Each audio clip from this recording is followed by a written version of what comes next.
specialist in artificial intelligence-powered automation solutions. Ronan, welcome to you. I mean, low levels of business investment are seen as the key to this here in the UK. Do you go along with that? Hi, and thank you for having me. So the way we're doing work has really got to change. We know that business volatility, it's an all-time high, the ongoing impacts, the aftermath of the pandemic. We've got supply chain disruptions. We've got, Russia and Ukraine. All of these are still being felt. We've also got Rishi Sunak kind of calling us out and calling a profound economic crisis in the United Kingdom. And so what's emerged is a real work execution gap, and it's an inevitability around work, which really the imperative is that if you're not driving change, your competitors are. And so we went out, we surveyed 1,300 people in the UK and other countries, and there were three main topics that really were consistent across all the executives in terms of the challenges that they're seeing post-pandemic. 74% said attracting the right skills has become significantly more difficult. 51% are saying that their people are really tired of doing manual, repetitive, boring, unfulfilling tasks. And 37% are really having an impact on business productivity. Well, that's where you come in. Obviously, you're an automation solutions specialist. A lot of people are very nervous about this, though, the idea of robots taking their jobs. How would you assuage those concerns? Yeah, so at the heart of it is really the worker and the human, and how we help them to become, more impactful, fulfilled, and appreciated by their managers, right? So at Laie, we help these companies to close these gaps, and we work with companies everywhere from Porsche to AstraZeneca to Lenovo to Johnson & Johnson, LVMH, and essentially the idea is how we empower people to streamline their own work, their processes, their operations, and essentially elevate customer satisfaction as well as morale. We do this through a work execution system. Is this easier or harder to implement as a result of the kind of home working and hybrid working arrangements that we're seeing put in place now? Yeah, that's key, and that's very key to it, right? So you've got this remote workforce, and certainly companies are struggling around the notion of control and harnessing a lot of the work that's happening remotely in order to improve processes. And we call this, as part of to close this work execution gap, is essentially harvesting the work metadata in order to make companies more productive, more efficient. And the idea is really to use this as a feedback mechanism for the automation. So we see this actually as a benefit as we go digital. Now, some of your customers include some of the biggest companies in the Fortune 500. Which business sectors are investing the most right now in automation systems?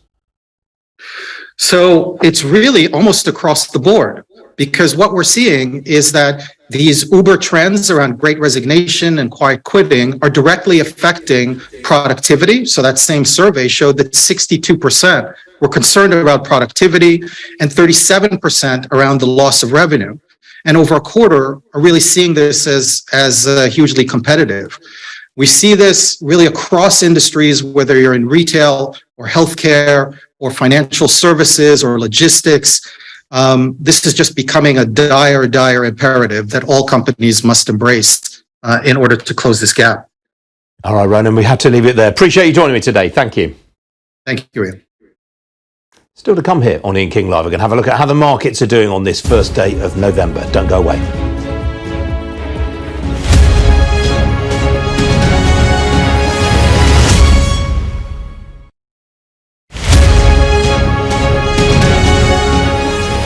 It's not just a few scans and a few injections. We can be talking weeks, we can be talking years that people might be undergoing treatment. That it doesn't guarantee a baby. Sadly, sometimes when people are in a position to disclose this, the instant thought from their manager might be, I've got to think about maternity cover. And this is such a complicated issue, and it impacts people's mental health. We're talking about recurrent loss at times. If we're talking about cycles not working or pregnancy loss, so there's trauma attached to that. So it's a really complicated issue.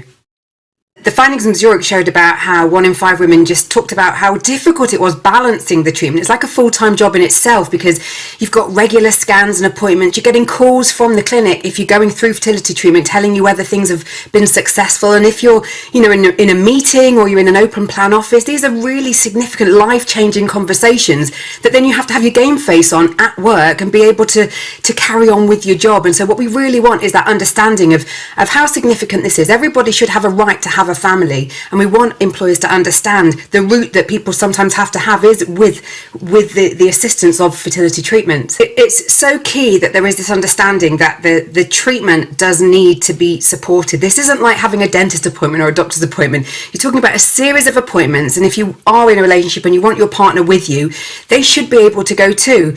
And one of the things that we're also working with is for there to be a change, for it to be a statutory right for that time to be paid. What's happening is people are hiding this, and they're taking annual leave or they're calling in sick because they're so fearful. We've had people saying that they were just terrified that their manager didn't think that they'd be committed to their job. They felt ashamed about what people might think. They didn't want to miss out on promotion. So because people are hiding it, they're not talking about the issue. And so we really want to try and build this awareness.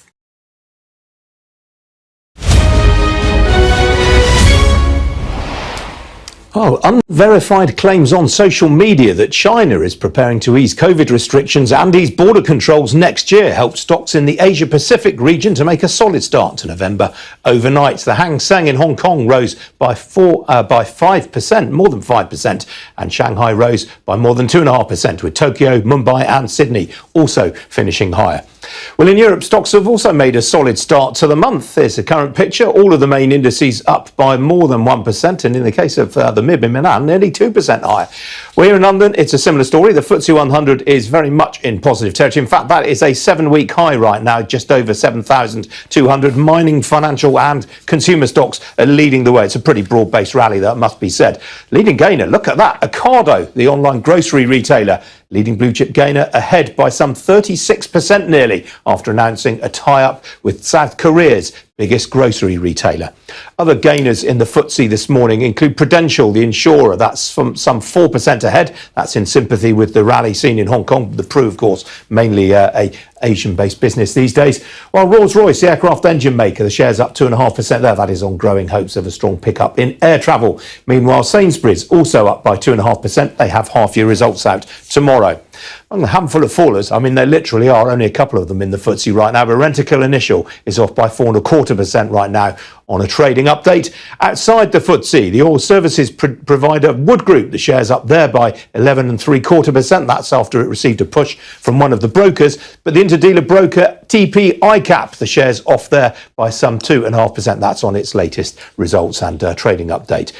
On the foreign exchange markets, well, the US dollar is largely on the back foot this morning, and accordingly you can see sterling is ahead against the greenback by just over 0.5%. The pound also up by 1/5% against the euro. The single currency, meanwhile, up by nearly 0.5% right now against the US dollar. Meanwhile, that weakness in the US dollar has also translated through to the oil price, which is now largely up on the back of that weaker greenback. A barrel of Brent crude will currently set you back $94.43 a barrel. That is up 1.75%. Well, joining me now to discuss all of that is John Wynne Evans. He's head of investment strategy at Investec Wealth and Management. John, good to see you again this morning. I've got to start with BP. I mean, they're absolutely stellar results, but I guess the downside is that this is just going to intensify talk about a windfall tax and increasing one. That's almost certain, yes. I guess if you make a lot of money in this world, you're going to be at risk of having to give some of it back to the greater cause, as it were. And, given the scale of profits that they made in this quarter, as you said, slightly lower than in the last quarter, but still enormous from a cash flow generation point of view. I think the good news for them is they're actually paying a reasonable wedge of tax already, particularly on their North Sea production and obviously on the levy that was announced earlier in the year. An extra $800 million on that particular side of it as well, and certainly actually paying much more taxes on that basis than Shell is paying to the UK. But even so, yes, I think this is going to be a case where everyone's going to have to rally round and do their bit, as it were. So I think there'll be a case for that, certainly. It was interesting, I thought, the extent to which BP laid out how much tax it is paying in the UK. Is that because, unlike Shell, it's announced an increase in its share buyback programme today? Yeah, I mean, the other thing is, I think if you're making that sort of cash flow, you're going to have to spread it around a little bit. Some of it was obviously going on further capital expenditure, and they'll be wanting to concentrate more as well on the sort of non-carbon side of their production in future. Some of it goes back to shareholders in the form of the bigger share buyback. The dividend is actually, I believe, unchanged, so not pushing further on that front. So it's just a question of spreading that cash around on a sensible way for shareholder returns.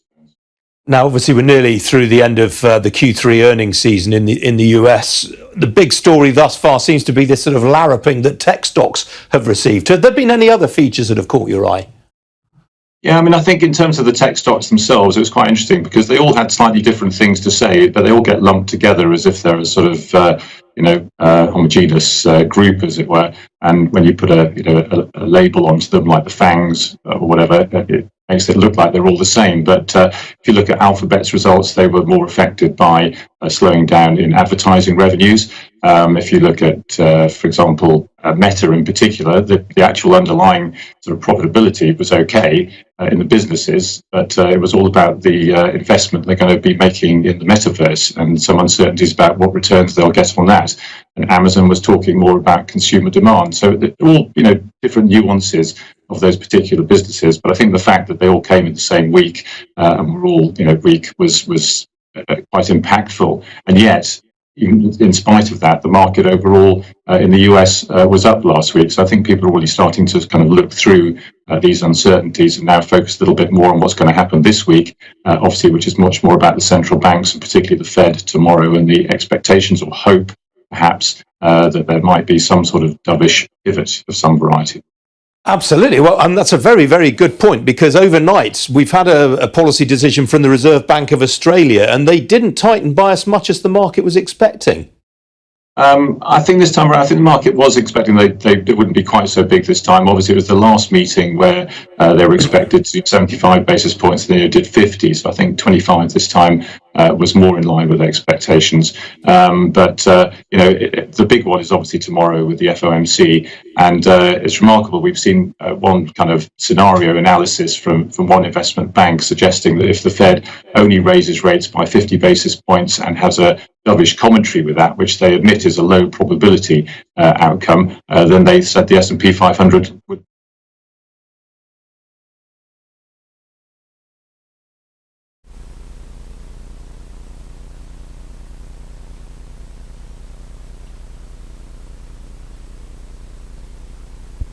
Everyone, it's your girl BB Clement, the author of How to Go from Employee to Entrepreneur and the host of your weekly business show, BB Means Business, the show where we discuss everything you ever wanted to know about business but you were afraid to ask.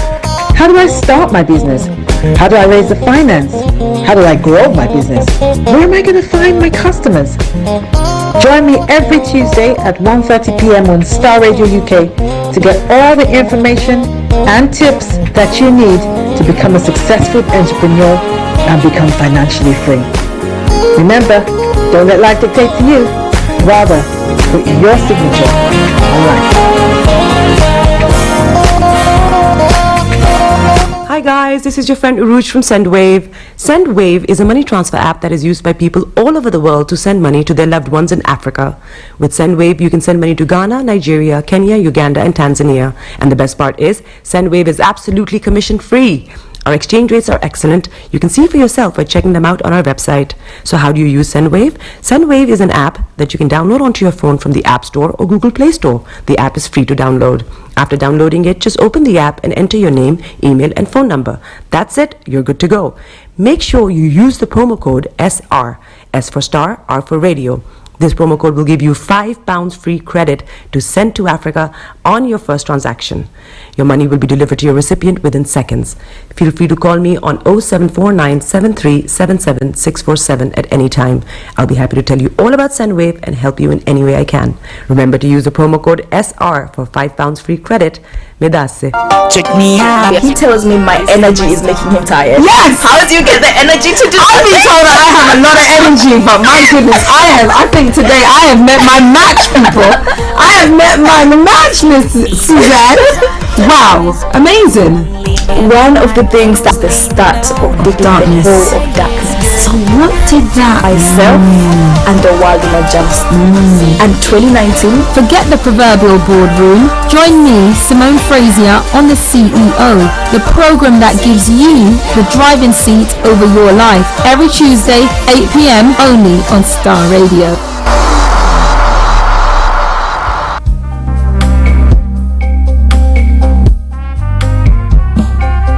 Are you looking for the fastest, reliable, and trustworthy door-to-door shipment company? Well, look no further. When was the last time your family received a shipment back in Ghana on time and in time? You are not sure?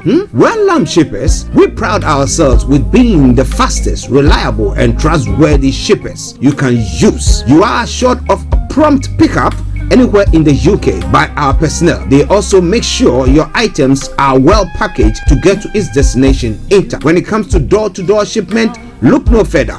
Well, Lamb Shippers, contact us on 07939009321 or 07498911820. Or you can visit our website www.welllamp.co.uk. You can also drop us a mail, info@welllamp@gmail.com. Well Lamp Shippers, fast, reliable, and trustworthy.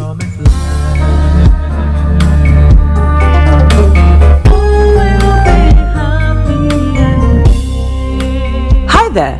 Are you dreaming of owning your own house in Ghana? Then you will need a well-documented piece of land that is free from troubles. I highly recommend My Africa Property for any size of land that you will need. With My Africa Property, lands are available in Pram, Sopoli, Tohenia, Ogome, Dodova, Winneba, and many other locations at affordable prices.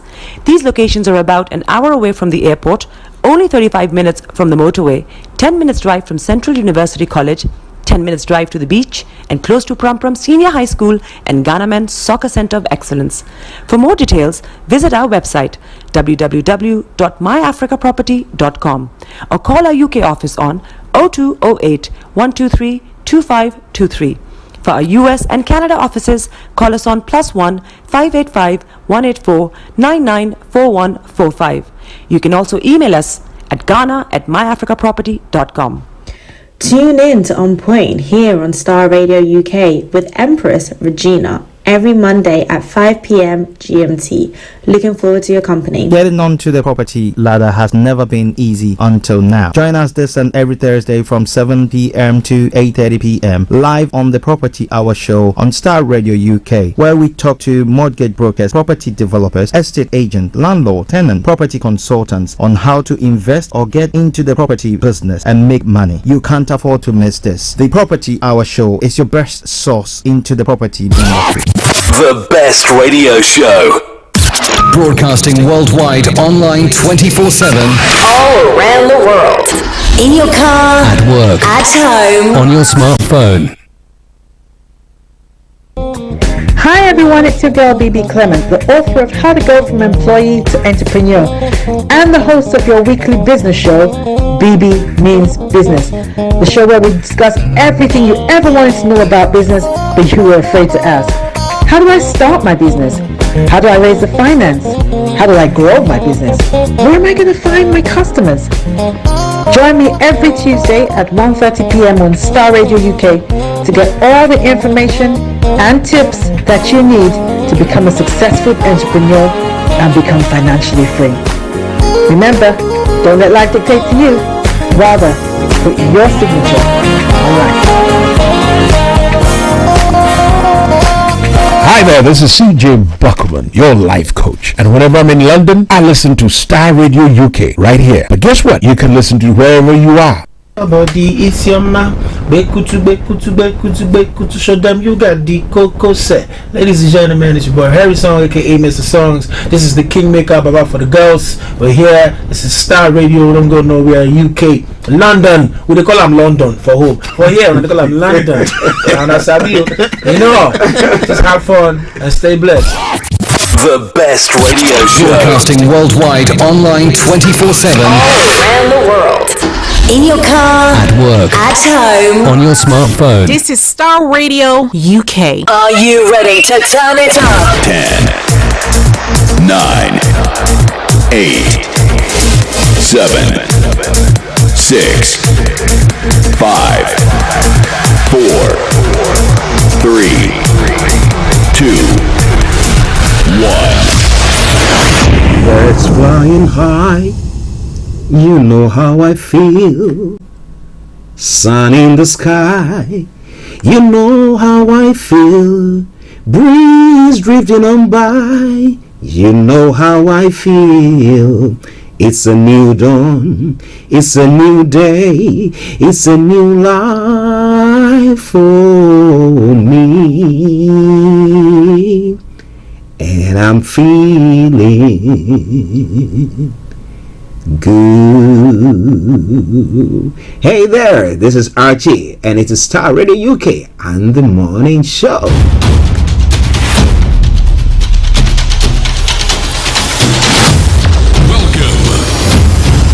This is Starr Radio. This is UK. Starr Radio UK. This is Starr Radio UK. Welcome.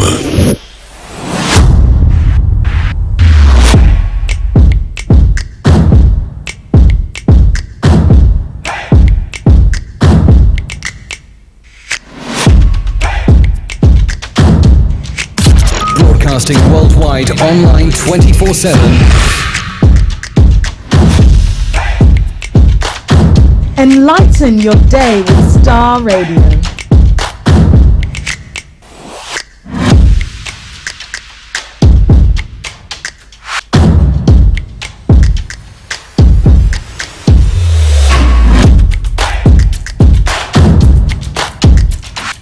Starr Radio.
Okay, it is well with my soul, and I hope that it's well with you wherever you have been. And as we say on this program or this platform, Nigeria has not happened to you, and we are doing very, very well as well.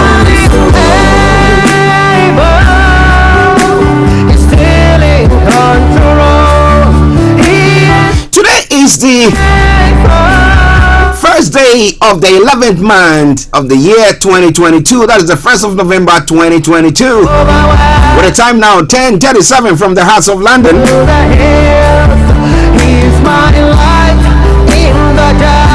And it is the Tuesday edition of the morning show.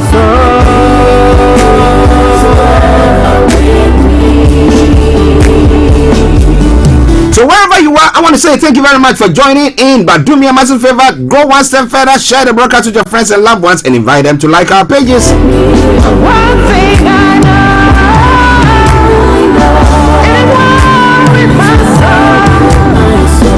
doesn't matter the circumstances. Playing in the background, something from Pastor Childera Boache Ansa. And she says, it is well with my soul.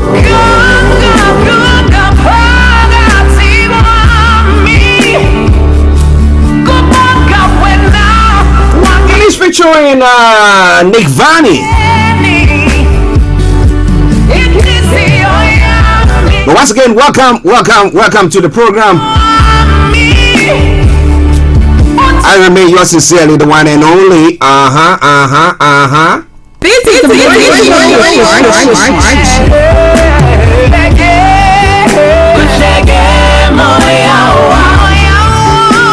Well, I'm saying good morning to my team this morning, Mr. Frank Davis, Mr. Olayomi Koiki, and my able producer, Mr. Francis Guy, who's pulling all the knobs to make sure that the program reaches you nice, and nice. To Felix, let me say good morning to you. Mr. Kofi Ali Abdul Yakin, good morning to you. Mr. Malik Jamani Mahama, good morning to you. Pastor Emmanuel Chidi, I salute you, sir. One thing I know,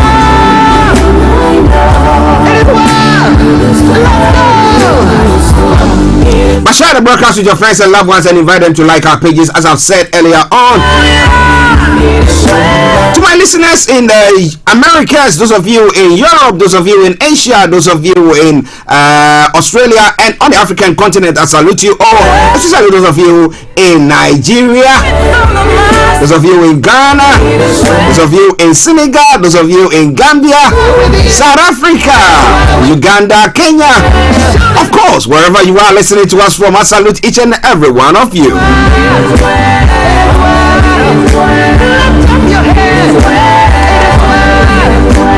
Well, I hope that you are enjoying that tune. It is well. Okay, so for those of you who have just tuned in for the first time on a Tuesday edition of the morning show, this is how the program goes. I'm going to bring you the quote for the day, the weather forecast will follow suit. Then from there, we'll have a look at some of the stories making the rounds across the globe, known as the Global Trotting. Exactly at 11 o'clock, I will take you all the way to our North London studios, where our main man, Mr. Olayomi Koiki, is also ready to fire on all cylinders. I'm bringing you updates from Nigeria. And I will move on from there to have a detailed look at some of the stories that is making the rounds across the globe. But at 12 o'clock, the lines are open for you to add your voice to the discussions. But before then, you want to add your voice to the discussions? You know what you got to do? Just post it on our social media platform or whichever platform that you're listening to us from, and I promise you one thing for sure, I'm gonna read that out. So let me take that opportunity to say good morning to Amayo, Anthony Adedeji, good morning to you. Aziz, Miss Gold in UAE, good morning to you. Bishop Adeshina, good morning to you. Sam Maxwell, Josino, and all you wonderful people who listen to us all the time, we salute each and every one of you. And I will say thank you, because without you, we will not be here. But continue to post your comments on our Facebook page, and as I said, I'm going to read that out. But do me a massive favor as well, share the broadcast with your friends and loved ones and invite them to like our pages. So Starr Radio UK, 10:43 or 10:42 the time, let's crack on. The quote for the day says, you can either do something about your problem or you can't, but either way, worrying won't help. How true is that? Now, I tell people, I do all that I can do with my mind. The ones that I can do with my mind, I do it. Now, when it gets to a point that I cannot do anything about it, what can you do? You just leave it into the hands of God. You pray. You just commit it into the hands of God and just relax. Someone will tell you that relaxing, that is the problem. You don't have the peace of mind to relax. But somehow, you have to find some solace somewhere to do so. So that is my way of the quote for the day. And let's move on straight to the weather forecast as well. And it's all coming away from Starr Radio UK, your favorite African and Caribbean radio station in London. On a wonderful Tuesday morning, where it's been breezy and rainy over the overnight. This morning too, we see a bit of rain here in London in the southeast of England. So a bit of details from there. This afternoon we'll see a mixture of sunny spells and blustery showers. Some of these heavy with a risk of thunder. A very very windy day with gales likely in places. This evening there will be a patchy cloud cover along with some blustery showers lingering around overnight. It will turn increasingly dry with clearing skies, a windy day and a cooler night than of late.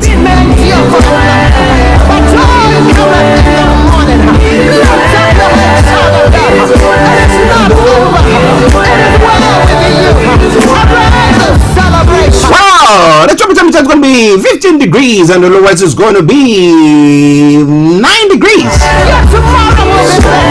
Okay, UV level is going to be low and pollution is going to be low as well. Sunset is 16:34 and sunrise for tomorrow morning 06:53 hours.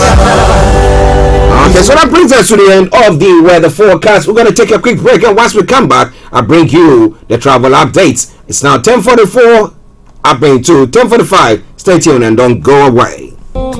Hi everyone, it's your girl BB Clement, the author of How to Go from Employee to Entrepreneur and the host of your weekly business show, BB Means Business, the show where we discuss everything you ever wanted to know about business but you were afraid to ask. How do I start my business? How do I raise the finance? How do I grow my business? Where am I going to find my customers? Join me every Tuesday at 1:30 p.m. on Starr Radio UK to get all the information and tips that you need to become a successful entrepreneur and become financially free. Remember, don't let life dictate to you. Rather, put your signature on life.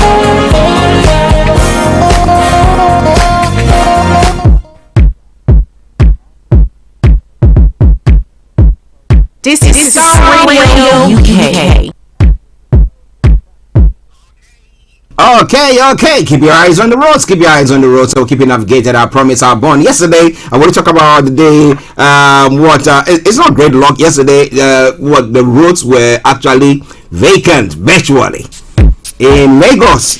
But we'll be telling you more about that. Is that happening there? But here in the UK, let me tell you what is happening when it comes to your travels.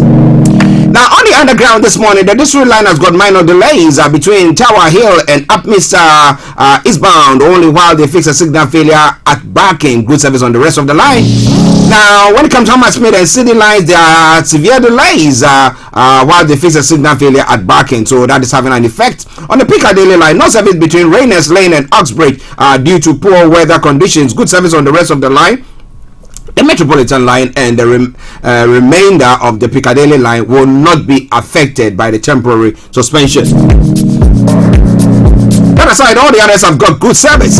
And the DLR is facing a bit of suspension there, and no service between Shadwell and Bang due to faulty trains. Good service on the rest of the line. That aside, the London Tramlink and London Overground has got good service there. So coming away from Starr Radio UK, your favorite African and Caribbean radio station in London. I'm moving on straight to the major roads in London. Now, A3, A4, A41, Central London Red Route, and Central London Red Route and South Circular A205 have all got closures. But keep your eyes on the roads. A40 North Circular A416 serious delay. So if you can avoid that, do your best to do so. However, if you are stuck in there, continue to listen to us, because as and when there are any changes, we promise you one thing for the show. For sure, we'll bring you to the fore. Now, moving on to the river bus, I can tell you as shortly, apart from the Woolwich Ferry that has got special service, all the others good service there. The London Cable Car has also got good service. 11:48 the time. Let's move on straight to the final segment of the travel updates, and that is the National Rail. So on the National Rail this morning, Avanti West Coast has got reduced timetable, and same with the cross country that's got reduced timetable between Cardiff and Central Nottingham. A Gatwick Express has got minor delays on some routes as well. Great Western Railway, minor delays. Island Line has got service suspension. The Northern Rail has also got minor delays. Scott Rail, daily service changes, and therefore please check so that you don't miss your appointment there. A Southwestern Railway has got revised timetable between Salisbury and Exeter and service, and there's a bit of a service disruption there as well. But keep your eyes on the roads, so we'll keep you navigated. The Southeastern Railways has got minor delays on some routes. Southern has got minor delays as well. Thameslink, minor delays. And Express Express, as you know, has got amended timetable. That aside, all the others have got good service there. And that is why I come back to say good morning, good afternoon, good evening, good dawn to you, wherever you might be on planet Earth. Enjoy your commute for today, but you know what? Continue to keep those eyes on the road.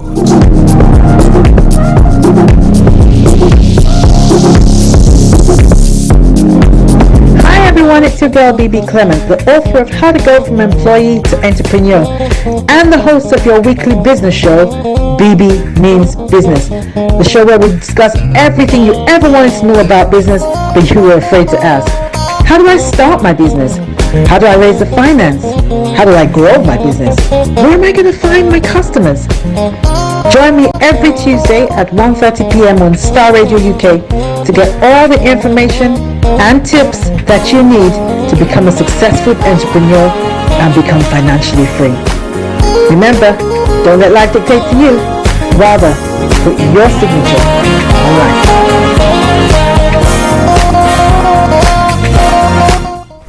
Welcome back to the program. It is Starr Radio UK, your favorite African and Caribbean radio station in London. Well, this afternoon exactly at 1:30, BB Clement will be coming your way with BB Means Business. And you know what? Today she has a very special message for you. And today she's going to be looking at, yes, developing the mindset of an entrepreneur.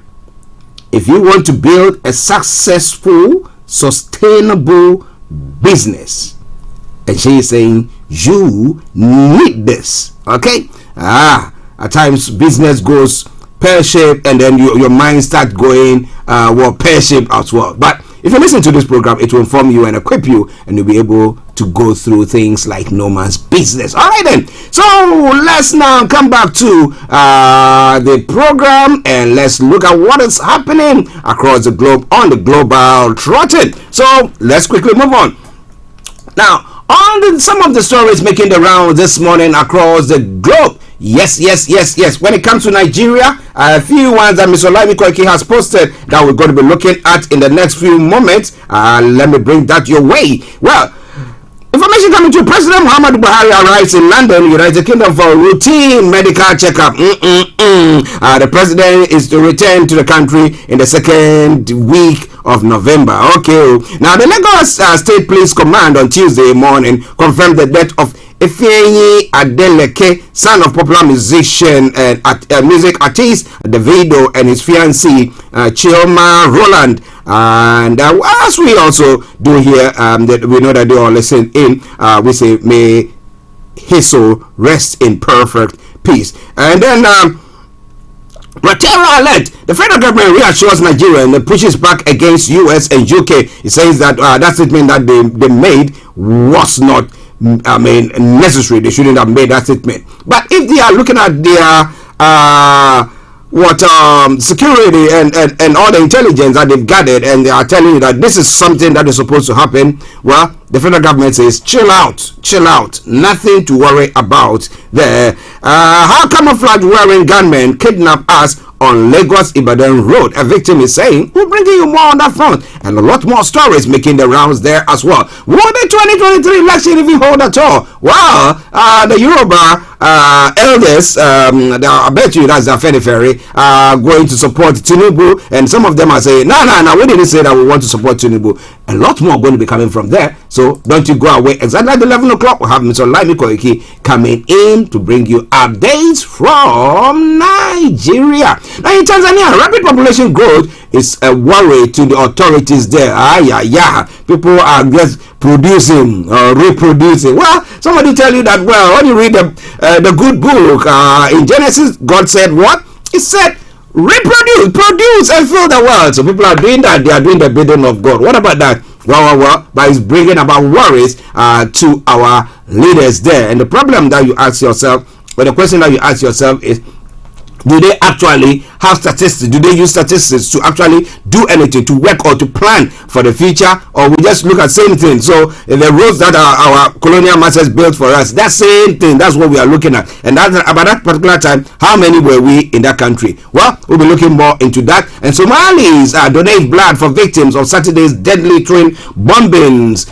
It's one of the stories making the rounds there. Ethiopia peace talks in South Africa has been extended, and we hope that some peace is arrived at there. And then thugs invade NDC headquarters and threaten Deputy Secretary. Who are these thugs? Are they people from enemies of the party, or some people who are vying for another person to get a particular position? What exactly has gone on? We'll be telling you more about that in a moment, so stay tuned and don't you go away. Still Starr Radio UK. Well, when it comes to fuel costs in Ghana, well, when you buy a liter of petrol will be 18 Ghana cedis, and that amounts to, I think, 18 Ghana cedis will be I think £1 plus. Yeah. Can you just imagine that if we were refining our own crude oil there, we be selling it at that rate? Somebody say, well, international market determine the cost of or the prices of these commodities. But what do you think about that? Well.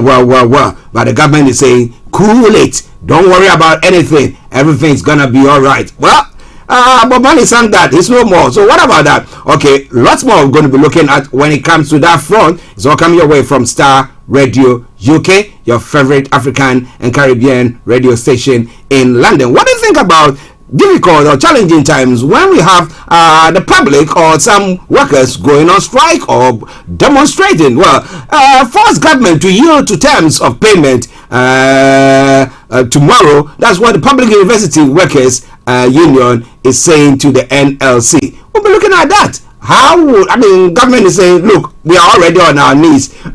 There's nothing in the barrel, virtually scratching underneath the barrel. Now, what do you want us to do? You want to know more? More is going to be coming your way from there. Now, moving on straight to some other stories making the rounds in other parts of the world. South Korea, please admit crash response was inadequate. It's quite a worrying one. And Putin suspends grain exports deal with Ukraine. Despite the fallout, vessels carrying grain continue to sail from Ukraine's Black Sea port. Maybe, as people are trying to say that he is the worst person on earth, or somebody say the baddest. Maybe he's not. Maybe he can see sense. He doesn't want people to be hungry. But what is his cause? What is he trying to achieve before winter comes? Well, we'll be telling you more about that. Bolsonaro supporters block roads after poll defeat. Now, lorry drivers disrupt traffic in Brazil after the far-right president defeat to rival Lula. Are they going to take a leaf from what happened in the US? Because we know that Bolsonaro is a mate of Donald Trump. What is happening there? Okay. Netanyahu seeks comeback as Israel goes to the polls. I tell you that if there's one country that goes to the polls than any other person, any other country, that is Israel or Italy. Okay, and now UK.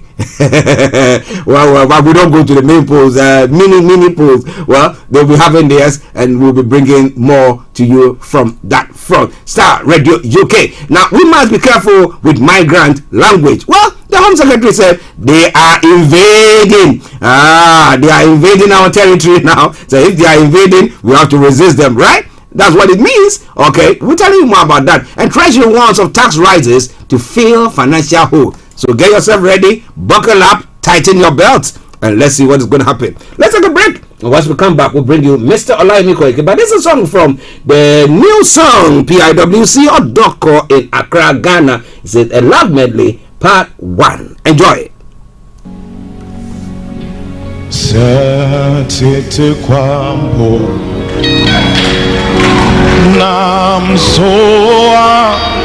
Good morning to Moses. So Moses is a Archie Ghanaian man. Happy new month. Very soon you will join me to say, oh yes.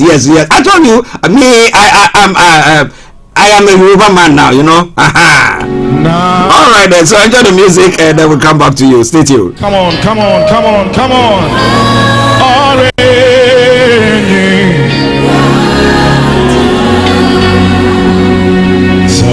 Tete Kwampo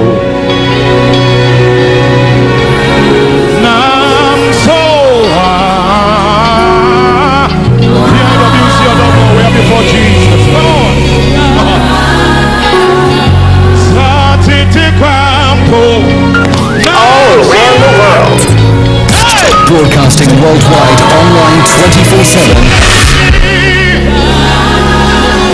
This is Starr Radio. You missed your way and you found yourself in this place.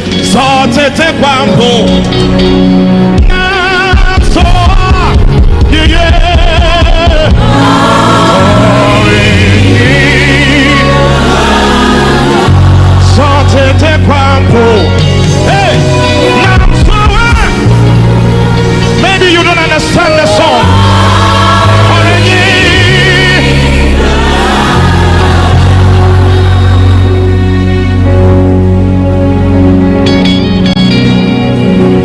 Now, can I have all of us on our feet?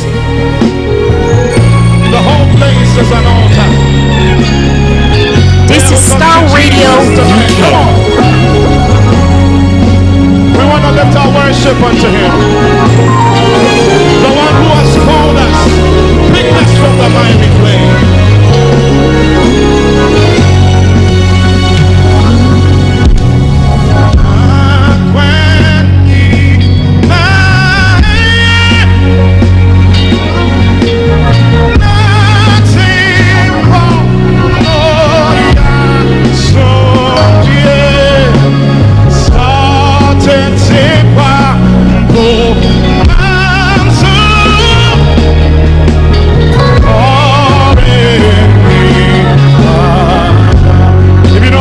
Join me, let's sing. Come on.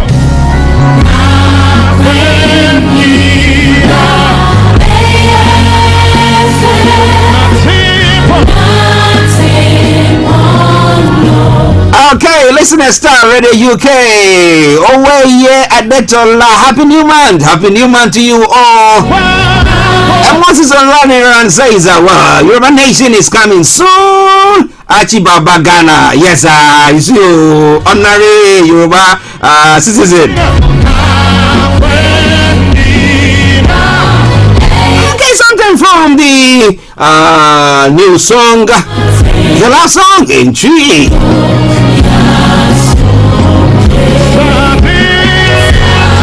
Say that the ways of God are wonderful and beautiful. May you see the ways of God this new month. May He make any enemy of yours, whatever they are, whether they are the state, whatever they are, may they become a footstool to you. Now you can be stepping on them like no man's business. Alright, and it is Starr Radio UK. It is your favorite African and Caribbean radio station in London.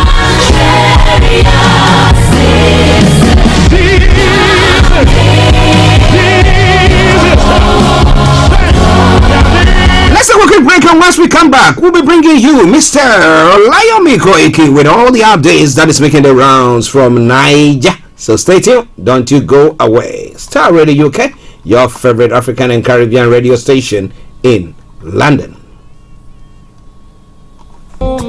Hi everyone, it's your girl BB Clement, the author of How to Go from Employee to Entrepreneur and the host of your weekly business show, BB Means Business, the show where we discuss everything you ever wanted to know about business but you were afraid to ask. How do I start my business? How do I raise the finance? How do I grow my business? Where am I going to find my customers? Join me every Tuesday at 1:30 p.m. on Starr Radio UK to get all the information and tips that you need to become a successful entrepreneur and become financially free.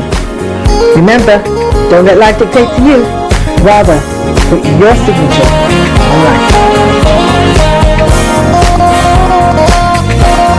Hi guys, this is your friend Uruj from SendWave. SendWave is a money transfer app that is used by people all over the world to send money to their loved ones in Africa.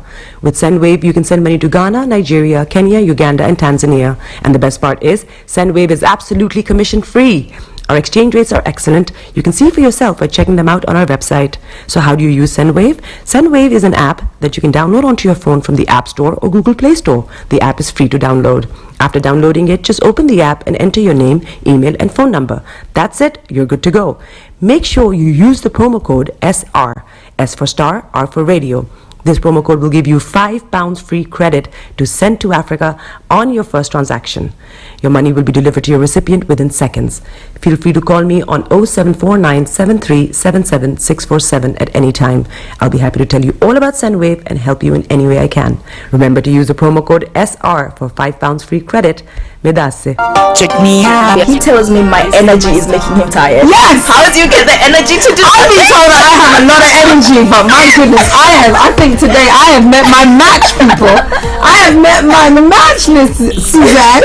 Wow, amazing. One of the things that's the start of the darkness. Of darkness. So what did that Myself and the world will adjust.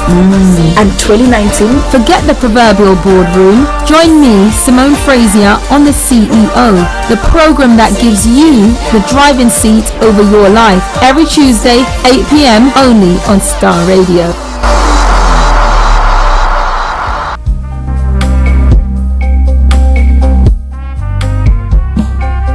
Are you looking for the fastest, reliable, and trustworthy door-to-door shipment company? Well, look no further. When was the last time your family received a shipment back in Ghana on time and in time? You are not sure? Well, Lamb Shippers, we pride ourselves with being the fastest, reliable, and trustworthy shippers you can use. You are assured of a prompt pickup anywhere in the UK by our personnel. They also make sure your items are well packaged to get to its destination in time. When it comes to door-to-door shipment, look no further.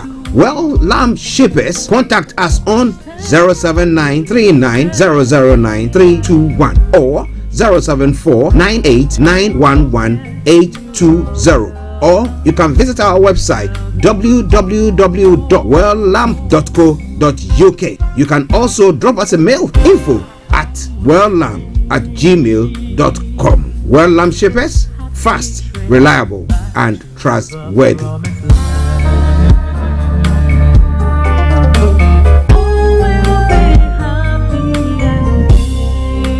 Hi there. Are you dreaming of owning your own house in Ghana? Then you will need a well-documented piece of land that is free from troubles. I highly recommend My Africa Property for any size of land that you will need. With My Africa Property, lands are available in Pram, Sopoli, Tohenia, Ogome, Dodova, Winneba, and many other locations at affordable prices. These locations are about an hour away from the airport, only 35 minutes from the motorway, 10 minutes drive from Central University College, 10 minutes drive to the beach, and close to Pram Senior High School and Ghana Men's Soccer Center of Excellence. For more details, visit our website www.myafricaproperty.com or call our UK office on 0208 123 2523. For our US and Canada offices, call us on +1 585 184 994145. You can also email us at ghana@myafricaproperty.com. Tune in to On Point here on Starr Radio UK with Empress Regina every Monday at 5 p.m. GMT. Looking forward to your company. Getting onto the property ladder has never been easy until now. Join us this and every Thursday from 7 p.m. to 8:30 p.m. live on the Property Hour Show on Starr Radio UK, where we talk to mortgage brokers, property developers, estate agents, landlord, tenant, property consultants on how to invest or get into the property business and make money. You can't afford to miss this. The Property Hour Show is your best source into the property industry. Okay, welcome back to the program Starr Radio UK, your favorite African and Caribbean radio station in London, bringing the time now to exactly 7 minutes past the top of the hour, which will have Mr. Olayomi Kweki joining us in the next few moments. But before then, I've got with me in the studio Mr. Frank Davis as well, and let me just go to him and say, Frank, good morning to you. Good morning, Archie, and good morning to our listeners, especially our brothers, the Yoruba Nation Massive. I call them the Yoruba Nation. We have to start distributing posts, though, you know. Yes. Ambassadorial posts. Those in the Russia will have to start looking at how to form a good. Just you know. Whether we have to take him to probably Crimea or whoever, probably just by the Dnipro River. I said good morning to all of you. Yeah. How are you doing? I'm good. Well, a new month, and people are wishing people happy new month and stuff like that. I mean, there have been lots of difficulties and challenges in this part, in this year, especially with all this Russia, Ukraine. First of all, we had the COVID. We were things seem to be, going down, and the next moment we have Ukraine war that is also causing lots of troubles for people. But the thing is, do you think people should be optimistic at all? I think we should be. With that Ukraine war, there will be another war. We've no war for. Ukraine was just following the Syria war. From Libya, we went to what do you call it? From Iraq. Yeah. We headed to Libya. Yeah. From Libya we headed to Syria. Syria, we are now in Europe. It's really that on our scenes and our screens because it's happening in Europe. Because we thought Europe is having its past war. Their war times were gone and other things. But without that, I'm very serious. There could be another war somewhere. People. I know that Yomi is there. We're going to go to him, but people thought. We are advanced. We are more knowledgeable. We are more civil, and therefore anything of the sort cannot happen. But so that's why people were thinking, "Oh, war in Europe." Right? I'm like, yeah, right. It's because we see. The Europeans might pretend to be civil because they found out that using themselves against each other has no benefit to them in the long run. But don't forget, the arm industry must make money and must continue to make money, and therefore they might find a place to test their weapons, to test their arms, to experiment their skills. You cannot be in a laboratory environment for the rest of your life. You're not going outside to go and test you need to test all these bombers and see whether they're actually active. Because look, when players are their Arsenal training ground and they are training, it's different. Yeah. When they meet Man City or they meet Leeds or it's a kind of different ball game. So we must bring it on, take it to the field. Let's see. Well, we got the White Lion himself in the house as well. Mr. Olayomi Koiki, massive good morning to you and happy new month to you as well. Yomi, we can't hear you. Just bear with him whilst he tries to sort that out. Yeah, because the technical team, they have got lots of computers working there, so at times you don't know which one you've muted or not. Yes, can you hear me now? Yes, we can hear you. How are you? Very good. Happy New Month to you back as well in the studio. Happy New Month to all our listeners and viewers from around the world. And a very good morning, good afternoon if you're watching from Nigeria, because it is now exactly 8 minutes past 12 noon back in Nigeria. And I say happy new month to all our presenters on Starr Radio UK. Yes. Now behind you we can see a nice a poster of a gentleman there. Most of us don't know who he might be, especially if they are not hailing from Nigeria, or even those of us who have left Nigeria for a long time being in this place. At times we don't touch base and therefore we don't know who is. So who is behind you and what is his story? Well, that is Daddy Yatta. Daddy Yatta is an activist that was apparently, almost 1,800 and I'm going to get the exact date. Have been missing in Nigeria. Is an activist that went missing. Until date, nobody seems to know where actually is Daddy Yatta. Daddy Yatta was adopted by gunmen at his home in Kaduna almost 1,187 days ago. Where is Daddy Yatta is the question that Amnesty International in Nigeria is actually asking this morning. It is a critique of the government, especially the governor El Rufai of Kaduna State. And since it's missing, it seems year in, year out, nobody seems to have a clue of where Daddy Yatta is. The question is then how safe is are those that are activists? I was actually listening to Joe Biden yesterday. I think during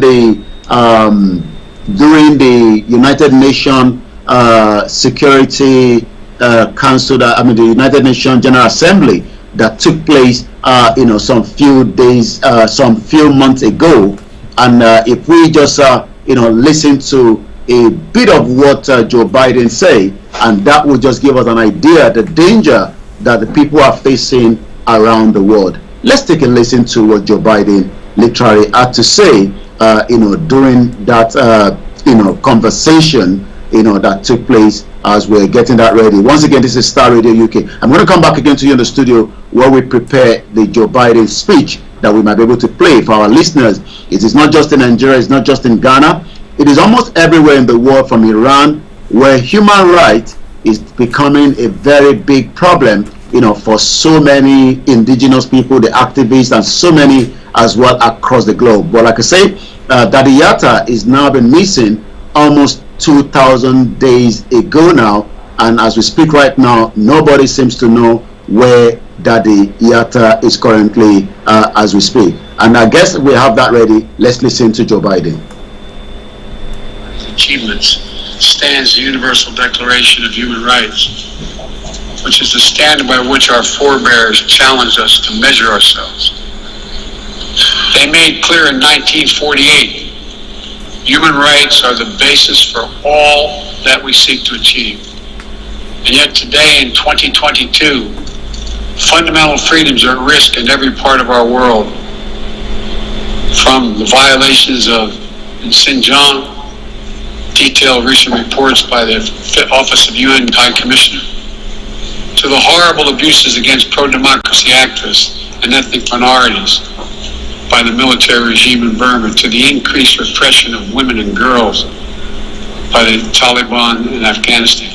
And today, we stand with the brave citizens and the brave women of Iran, who right now are demonstrating to secure their basic rights. But here's what I know. The future will be won by those countries that unleash the full potential of their populations, where women and girls can exercise equal rights, including basic reproductive rights, and contribute fully to building a stronger economies and more resilient societies, where religious and ethnic minorities can live their lives without harassment and contribute to the fabric of their communities, where the LGBTQ plus individuals live and love freely without being targeted with violence, where citizens can question and criticize their leaders without fear of reprisal. The United States will always promote human rights and the values enshrined in the UN Charter in our own country and around the world. Well, that is Joe Biden. I'll come back again to you in the studio. Daddy Yatta, nobody knows actually where he is as we speak this morning.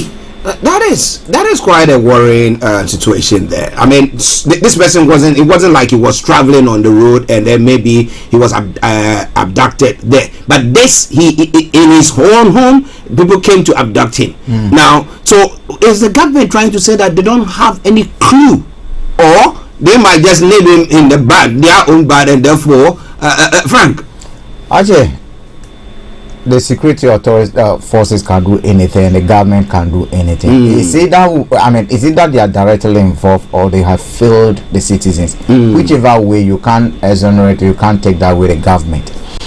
If you look at what happened to Kanu, for instance, the rendition from Kenya, but for the fact that he appeared in court, but for the fact that they wanted to try him, but for the fact that they wanted to showcase him to his followers that even your strong man has been captured, they could have done anything to him. He could have just gone missing. People could have just said, oh, you're not hearing from our man again, we're not hearing from our man again, we're not hearing from our man again. But for almost 2,000 days now, I don't know. Very sad one. We hope that maybe some way, somehow, any one of the authorities who know his whereabouts might come out to come and say where. And I think, Archie, what I think we have to start doing, and authorities must actively engage themselves or involve themselves in doing, you see, sometimes people commit crime. Someone somewhere knows about it. When time elapses, relationships sometimes become frosty.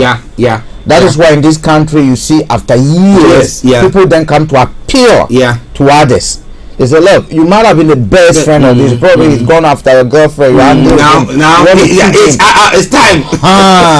So this is a time the authorities must be seen as being at the forefront and appealing to the public to be able to come.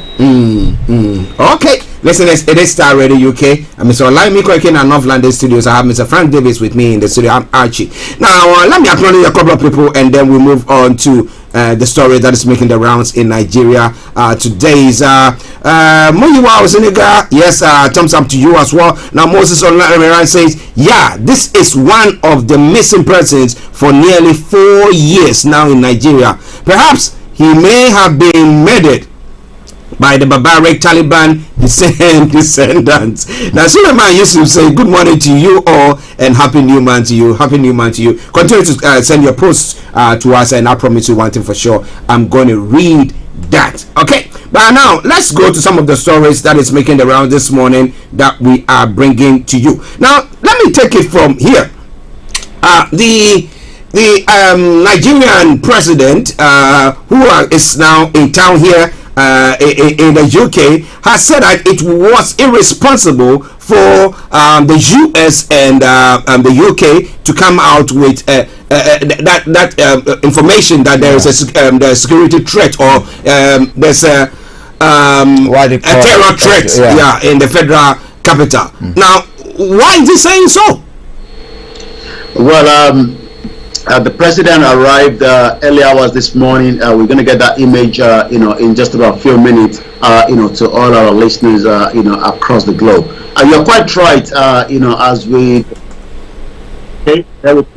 yes, have that clip that will be coming behind us as the technical team are putting that together. The president arrived, in a very, raining, here in UK, and it will be here till second week of November. So that means, as we speak right now, the vice president, Yemi Osinbajo, have actually taken over, and that behind there is the president aligning out of the, the aircraft from there.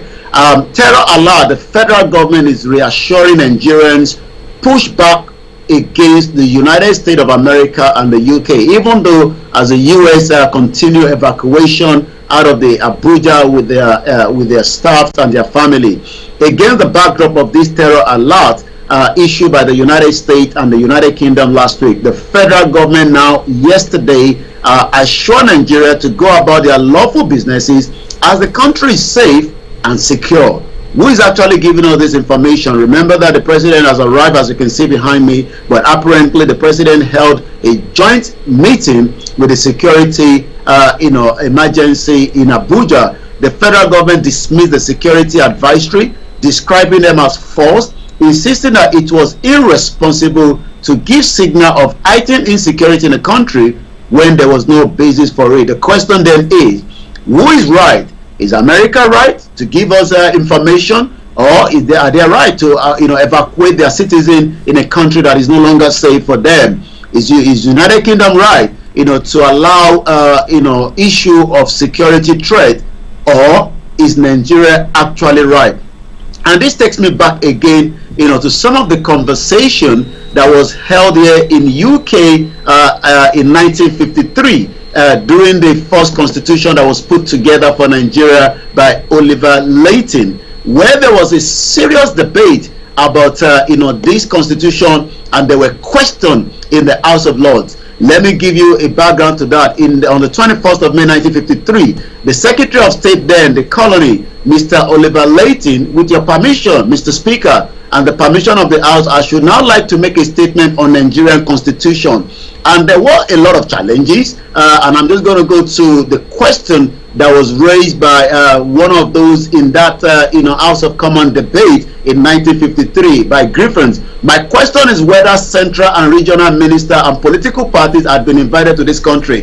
The question is, did the UK advise the president that have now arrived in UK before going out there to announce a security threat? Mongono is saying that that is something that is a false alarm. The National Secretary Security Advisor Major General Babagana Mungono, retired, stated this after the emergency meeting of the National Security Council that was summoned by President Major General Muhammadu Buhari at the presidential villa advised that the UK, Canada, Germany, Bulgaria had warned their national in Nigeria of an impending terrorist attack. It looks like we are still right there, where the Western world tell us exactly what we need to know, rather than our government coming to tell us exactly what we need to know. This is Star Radio UK, your finest African Caribbean radio station in London. I come back again to you in the studio. Akim Adio Razaki, good morning. You are saying good afternoon, so where you are? Okay, Nigeria. Is it afternoon now in Nigeria? Yes, it is afternoon in Nigeria. So good afternoon to you if you are in Nigeria. But Frank, let me come to you. Now, we are here. We know the security agencies. I mean, they do that. They have that. They are networking and they are able to connect and tell you that there is a terror threat, and then they raise the levels and levels. Okay. Now they are looking at Nigeria with all the information that they have and say that look, I think they'll tell you that there's an immediate threat. Yeah, immediate threat. So then we have to put measures in place to avoid that. At times they advise and the thing will still happen. Okay. Now if they come to say that, and it's not only the US saying it, the UK said it, other countries also have come to say the same thing. So what is wrong with that? Archie, for the let me say this, not only Nigerians that have reacted violently to it. We know the same thing was said, or a similar thing was said about South Africa, and they also came out to basically say no, this does not happen, or this is not true. Actually, for all I know, the US has never described Nigeria as a special ally. Never. When it comes to intelligence gathering, Nigeria is nowhere near the US. For all we know, Nigeria or the US does not share critical intelligence with Nigeria like the way they do with countries like Russia. They will do with Australia, what they call the US, UK, France, Israel, and all those things. They don't do that. Are you getting me? It's only our embassies in this country that when you go to a Nigerian embassy today, they are interested in how to frustrate their own citizens. They are interested in how to queue to get passport and how to make visa acquisition difficult for their own citizens. When you go and interview someone over there, they make it difficult for you. The embassies are not positioned to see as one protecting and defending the interests of their citizens, gathering information that will aid and help their countries. Nothing like that. The US embassies are purposely set up to protect the interests of US and its citizens. US has no business justifying their intelligence to Nigeria or South Africa. The information they've given out is to their own citizens. Whether you like it, whether you are in Nigeria or you like it, in any case, why do you want US citizens in your country? They are saying, look, we perceive or intelligence has point to a direction where we likely to have a terrorist attack. US citizens should be they didn't say Nigerian citizens. If you are irresponsible the way you want to protect your citizens, that doesn't mean another country should be irresponsible. Are you getting So for me, I don't see. Yes, I appreciate the fact that they are spending a bit of dollars, and therefore when they go, it's economic. It's about economic power. So the more the more they spend the money, the more you make money, and the more you stimulate your economy. But at the end of the day, their primary objective, the US citizen government primary objective, to protect and do whatever it takes to make sure their citizens are safe. They are not, Ghanaians or Nigerians or probably Zimbabweans who actually, when they shoot a US citizen on a street in London here, the embassy will find out exactly where and then who did it. How many Nigerians have died or Ghanaians have died, and you see our embassy actively trying to tell us what happened or engage. So you see that backwards attitude toward our citizens. We should not expect others to behave this way. And they are saying this is intelligence we are gathering. Show us the intelligence you are also gathering. They have not come out to tell us that this is our intelligence. No, Nigeria have not told us that. They've not told us that, okay, give us or share with us, if anything at all. If Nigeria were to be a serious country, what they would have been doing to go behind the scene and get information shared with them. These ugly public noises are not necessary. They are not necessary, because what do you achieve? The citizen, okay, Archie, if you are a US citizen, will you listen to what the US authorities are saying or what Nigeria is saying? Listen to them. Even Nigerians themselves are listening to the US citizens now because they know. Even your own country, Fulani and Boko Haram are slaughtering and you can't do anything. And someone is warning their citizens and you are complaining. What's your beef? I don't understand it. I don't understand. I get you. This is a necessary fight. But you know me. So what is it like today in the federal capital at the moment? Are people moving about doing all that they have to do, or still there is that stop and search thing that is still going on?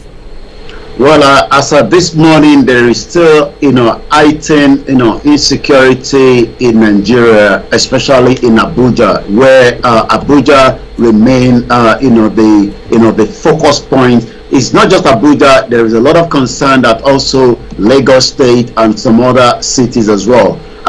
As of yesterday, we talked about, where as close to the DSS office, we see some, kind of activities, going on around there.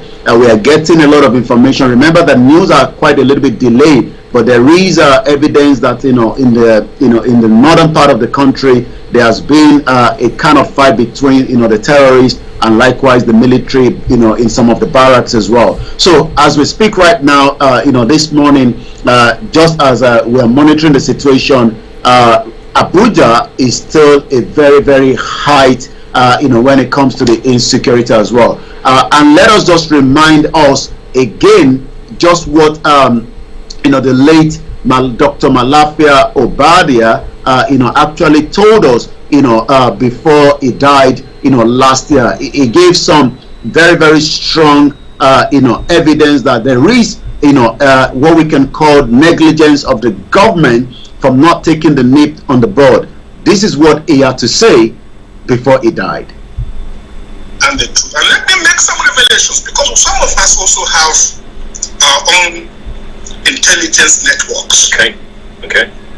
Have met with some of the bandits. We have met with some of their high commanders. One or two who have repented. They have sat down with us, not once, not twice. They told us that one of the northern governors is the commander of Boko Haram in Nigeria.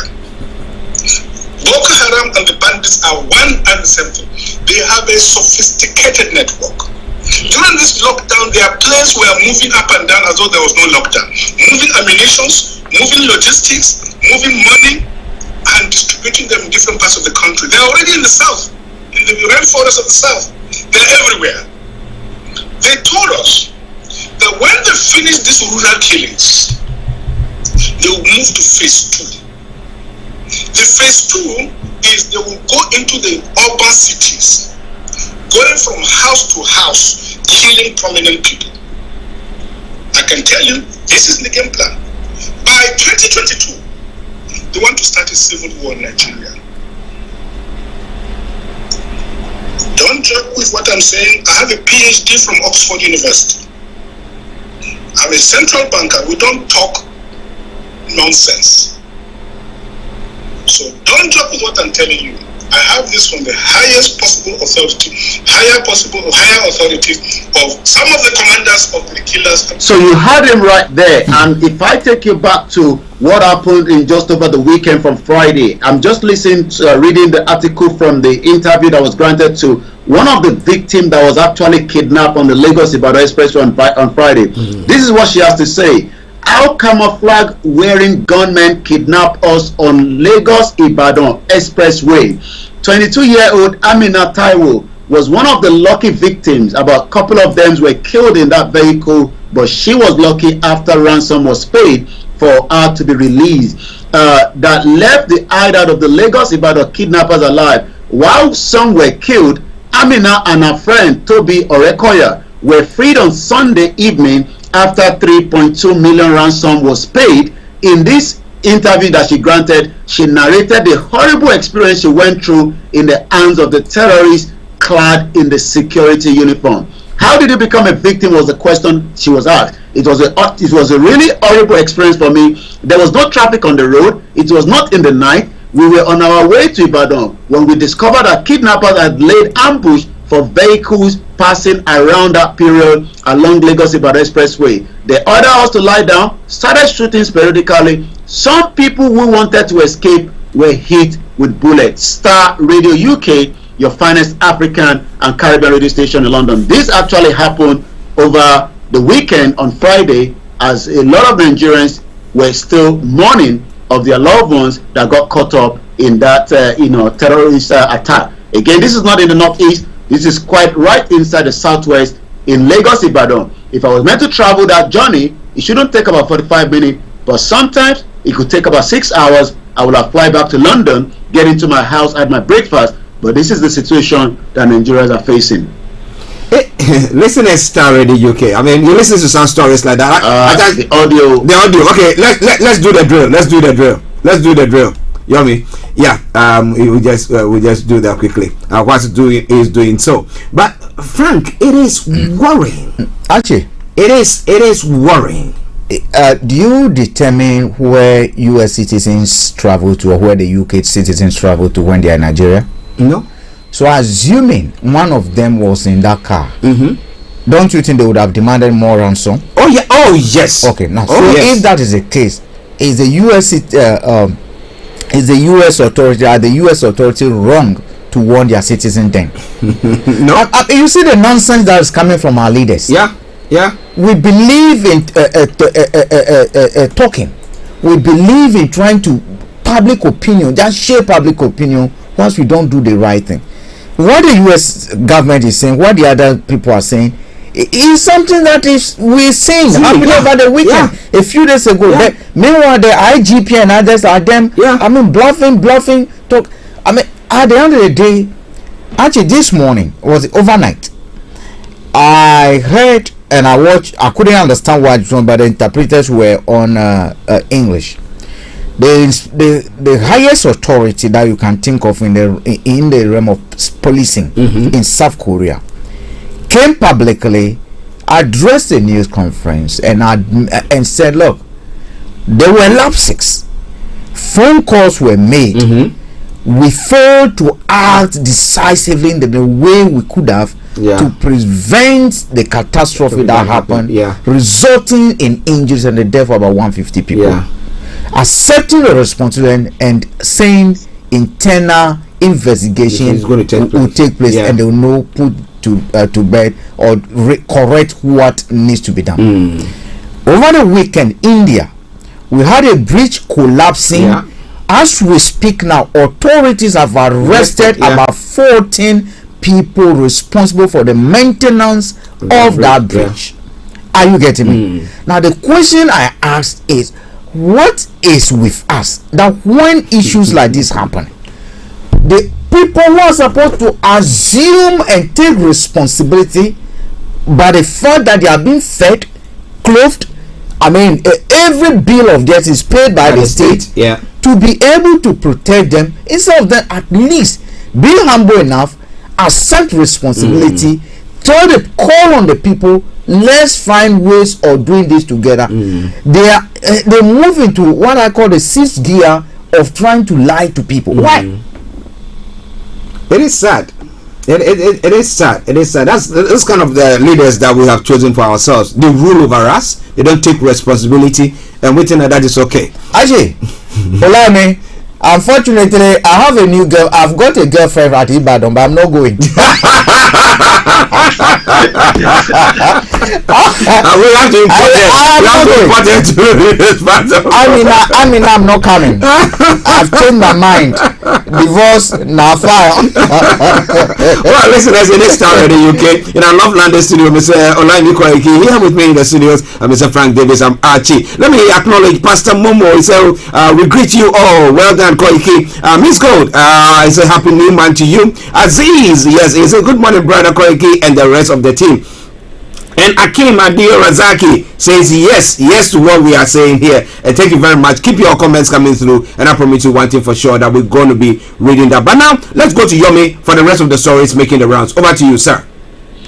Well, it all started like a dream, but the reality seems now to have been done, as the family of the superstar, the singer Davido, have now actually lost their 3-year-old son that drowned in a swimming pool in their house in Banana in Lagos State. May his soul rest in peace. When the news came out yesterday, there was a lot of different news until this morning. We can now confirm that the 3-year-old boy died after he was left with his nanny. The parents were out in Ibadan for an event.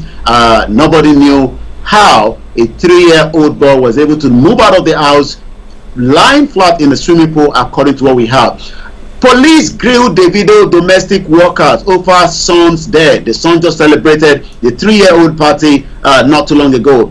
The Lagos State Police Command this morning said 8 domestic workers were brought in for questioning in connection with the death of Davido's son, Ifeanyi Adeleke. The State Police Public Relations Officer Benjamin Odoniyi, who confirmed the development, said that domestic workers' narration will assist the command in ascertaining the circumstances surrounding the death of the 3-year-old boy. The Public Relations Officer said anyone found culpable will be released immediately, adding the ones found culpable of negligence will be held back to assist the command. It's not the first time that we've seen such happening in Nigeria. We also remember that the Banj lost his son in 2018, June 25th, when his son also drowned in a swimming pool, in 2018. So we will be following the development, and then we go straight into more other headline at exactly 11:37, time spent already. Once again, this is Star Radio UK, and we pray for the family of Davido. Quite a lot of messages is coming on the Twitter. As you can tell, Davido is a big-time, superstar, and as we speak right now, almost 200,000 retweets on the issue, as more Nigerians are waking up this morning, crying, for the child loss. Singer Slim Case berated his colleagues for moving on so quickly. Quite a lot of people, broke the news even before the news was officially, as we are saying it this morning. So may the soul of Ifeanyi, the 3-year-old boy, Davido, and the wife Chioma is currently at the dad house, somewhere in Lekki as we speak right now. And then we move straight to more other headline on Star Radio UK, this morning. So I'm going to take 2 more. First Republic Aviation Minister Mazulike Amechi is dead. Insecurity, install CCTV, FCT urge Abuja resident, is coming from that headline as well. Federal government exceed loan target by 1.12 trillion. Is now trying to borrow 5.3 trillion. There is a protest. If you're in Lagos this morning and you're planning to travel, check that very well, because aviation workers have shut down Lagos airport. So that is going to be a lot of disruption for the international flight and the local flight as well. Aviation workers protesting the sacking of their colleagues have shut down the main Muritala Mohammed airport, which is the international airport. The protesting aviation workers shut down the terminal over the sacking of their colleagues by B. Connie Aviation Service Limited. So that takes me straight to the social media because of the time, and then I'll come back and we can take through all. The video is trending at number 1. 30 GB is trending at number 7, which is the name that Davido used quite a lot. So let's see some of what is being said on the issue of the death of the son. Davido lost people he could die for in the past few years, but this is the highest. His son, nobody can know what he or the mother Chioma feels right now. I pray God gives them peace. He shares happiness to a lot. I pray he finds peace. Amen. This coming from Shank Comics, one of the I believe a comedian as well, comedy club as we speak. So let's take few more, and then I'm going to return back. Atiku Abubakar, my thought and prayers are with Davido and Chioma and Adeleke family at this time. I pray for God to strengthen and comfort them. Again, quite a lot is coming out this morning. Dipo Awojide, may prayers for Davido, Chioma and the family. This is really devastating. May God console them. So as we say, for those of us that still have those swimming pool, let us take precaution, especially with the children. They move around so quickly. And I've actually watched a video this morning, I think about almost less than a minute, and all put together, where children were, going straight into the swimming pool in a split of a second, and they were lucky that somebody was right there. It seems nobody was there for the family of Davido, even though there were more people in the house, but nobody knew how a 3-year-old escaped into that swimming pool. Listen, Star Radio UK, quite a worrying one, but let me acknowledge a couple of people and I come to Frank. Now, Peru says that may Nigeria not happen to us. We pray, amen. Now, Ibokon says Nikki Ford, MP, should condemn recruitment of so-called repentant terrorists into security services in Nigeria, as it's undermining security of everyone, as more countries are pulling out or reducing staff. And that is very, very, very important, because back a few weeks or months ago we did discuss the infiltration of the terrorists in some of the security agencies who were feeding them with information. But first of all, let's come to Davido's son's demise, and it's a sad one there. It's a sad one. It's an unfortunate situation, and again, it should be a lesson to a lot of parents that you should be careful. Look, Archie, I didn't allow my daughter to go near any water body. No, I wouldn't. Someone tell you because probably you don't have a swimming pool in your house. I mean, yes, if probably I had a private swimming pool, probably that would be decent. Even public swimming pool, I don't allow. But the fact that even the chlorine that they put in that water, I find it very unhygienic, so I wouldn't allow, a young kid to go to that. But you see, Archie, it's unfortunate that some of these things happening. If you have a house, doesn't matter your wealth, precaution should be the most important thing. You might think that you have guards, you have bodyguards, you have home cares and this, and they cannot watch over that baby 24/7. They might go to the loo, they might go to the kitchen, they might just want to go and pass water and anything can happen. So the gates, what are the security measures in locking the gates? What do you do? Was there a fence around the swimming pool? I know this could be, this could be just an unfortunate. But you see, actually, apart from the death of an innocent boy, a tragic one, of course, I'm surprised the way the police are acting. The reason I'm saying this, every life matters. It should not be only Davido's son. So for you to be acting as if you care about Nigerians, as if you care about innocent lives that are lost on a daily basis. That the yata is lost for how many years? How many people don't?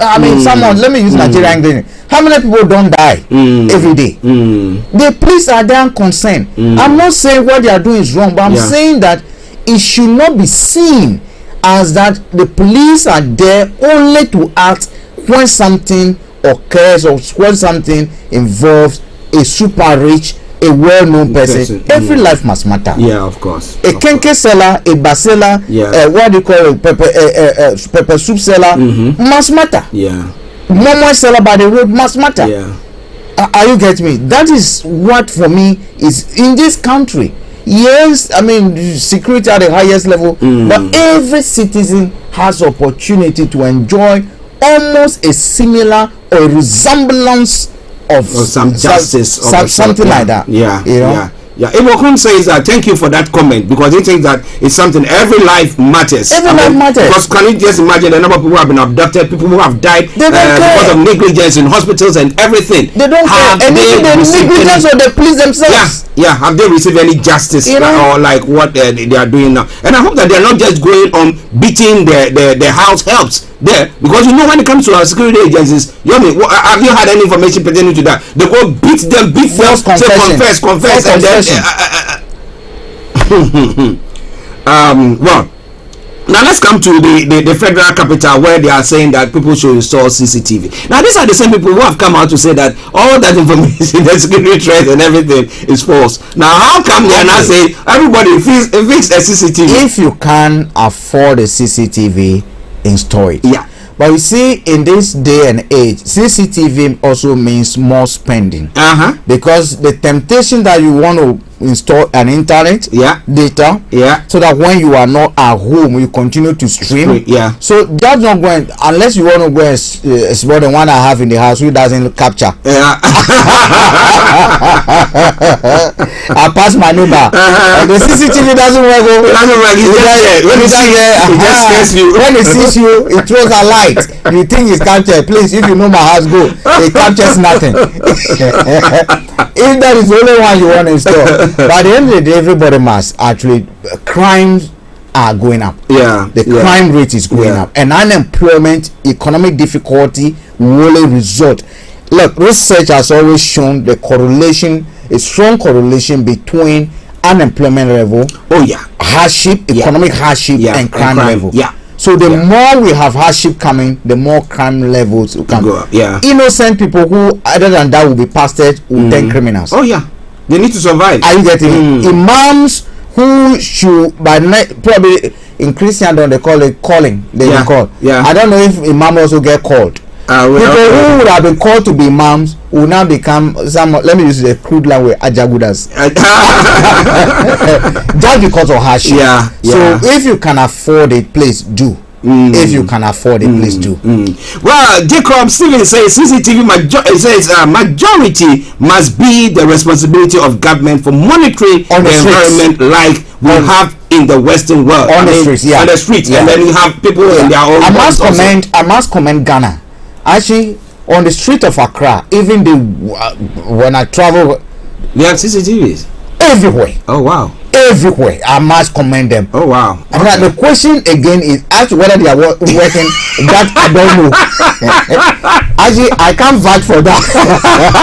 Yes, a scarecrow. I can't vouch for that. But I know a contract was given to a Chinese company, and they've been able to install almost. Actually, they've done quite well. Miss Gold says Bamishe was raped and killed in the same Lagos. No justice has been served. So, like we are saying, everybody should be treated as a citizen. Everybody is important. Every life matters. Okay, Yomi.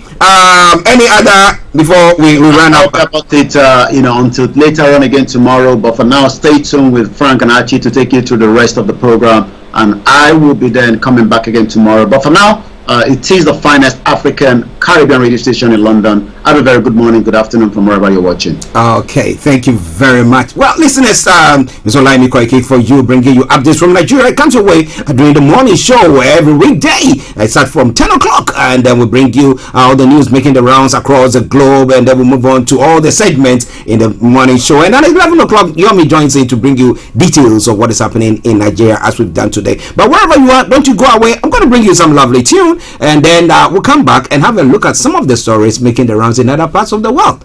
Okay? Stay tuned.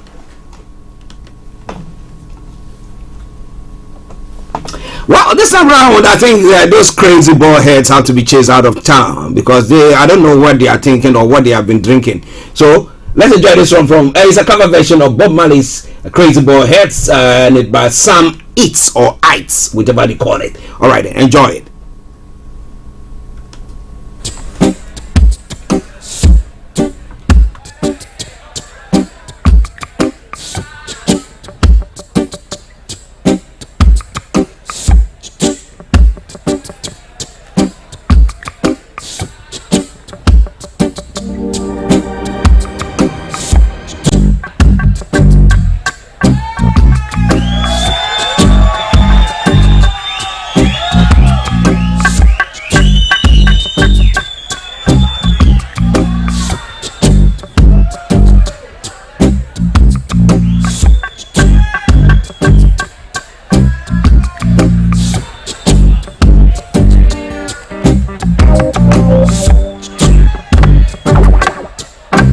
This is Starr Radio UK. Broadcasting worldwide, online 24/7.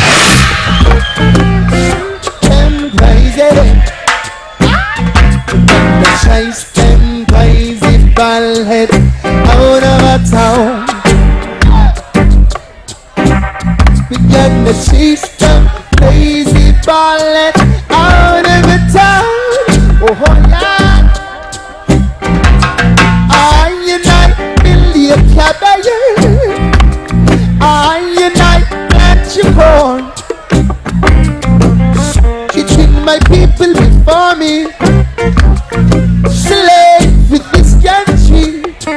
This is Starr Radio. Radio UK. With that scar, and you eat up all of You my are listening to Star Radio the Morning Show. them crazy ballers out of that town.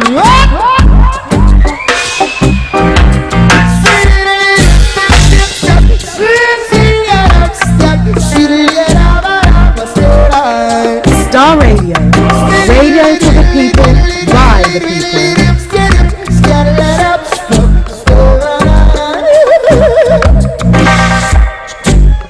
Penitentiary, you be building a school, brainwash education, to make I a fool. Now hatred is your reward for our love. Telling us of your God about, we're gonna chase them crazy, chase them crazy vampires. Yeah, we're gonna chase those crazy vampires. Yeah, we're gonna chase those crazy, chase those crazy, chase those crazy, chase those crazy vampires out of the town. Well, chase those crazy ball heads out of the town. I agree with them 110%. My goodness, but they are sucking our blood like vampires, oh, Frank. Our leaders, we elect them. They're supposed to serve us, but we are rather serving them. Interesting. Are they kings? Are they King Charles? The vampires, the crazy ballers. We have to chase them so we go and look for some scissors. Your hair might grow back. well, listeners in Star Radio UK. 6 minutes to the top of the hour. Oh, okay. Those of you on the Facebook and YouTube and all the other channels, we want to say thank you very, very much. The numbers of you on the YouTube, I salute each and every one of you. Thank you very much. I know it costs you an arm and a leg to join us, but you are always there to hold our backs, and we are so grateful. Now let's move on to some other stories making the rounds. But before that, let me open the line so that if you want to hop in, you can hop on now. You want to join in the conversation? It's 0208-133-2257 or 58 0208-133-2257 or 58. Now, if you are in the US, you are in Canada or the Caribbean area, you want to join in for that as well.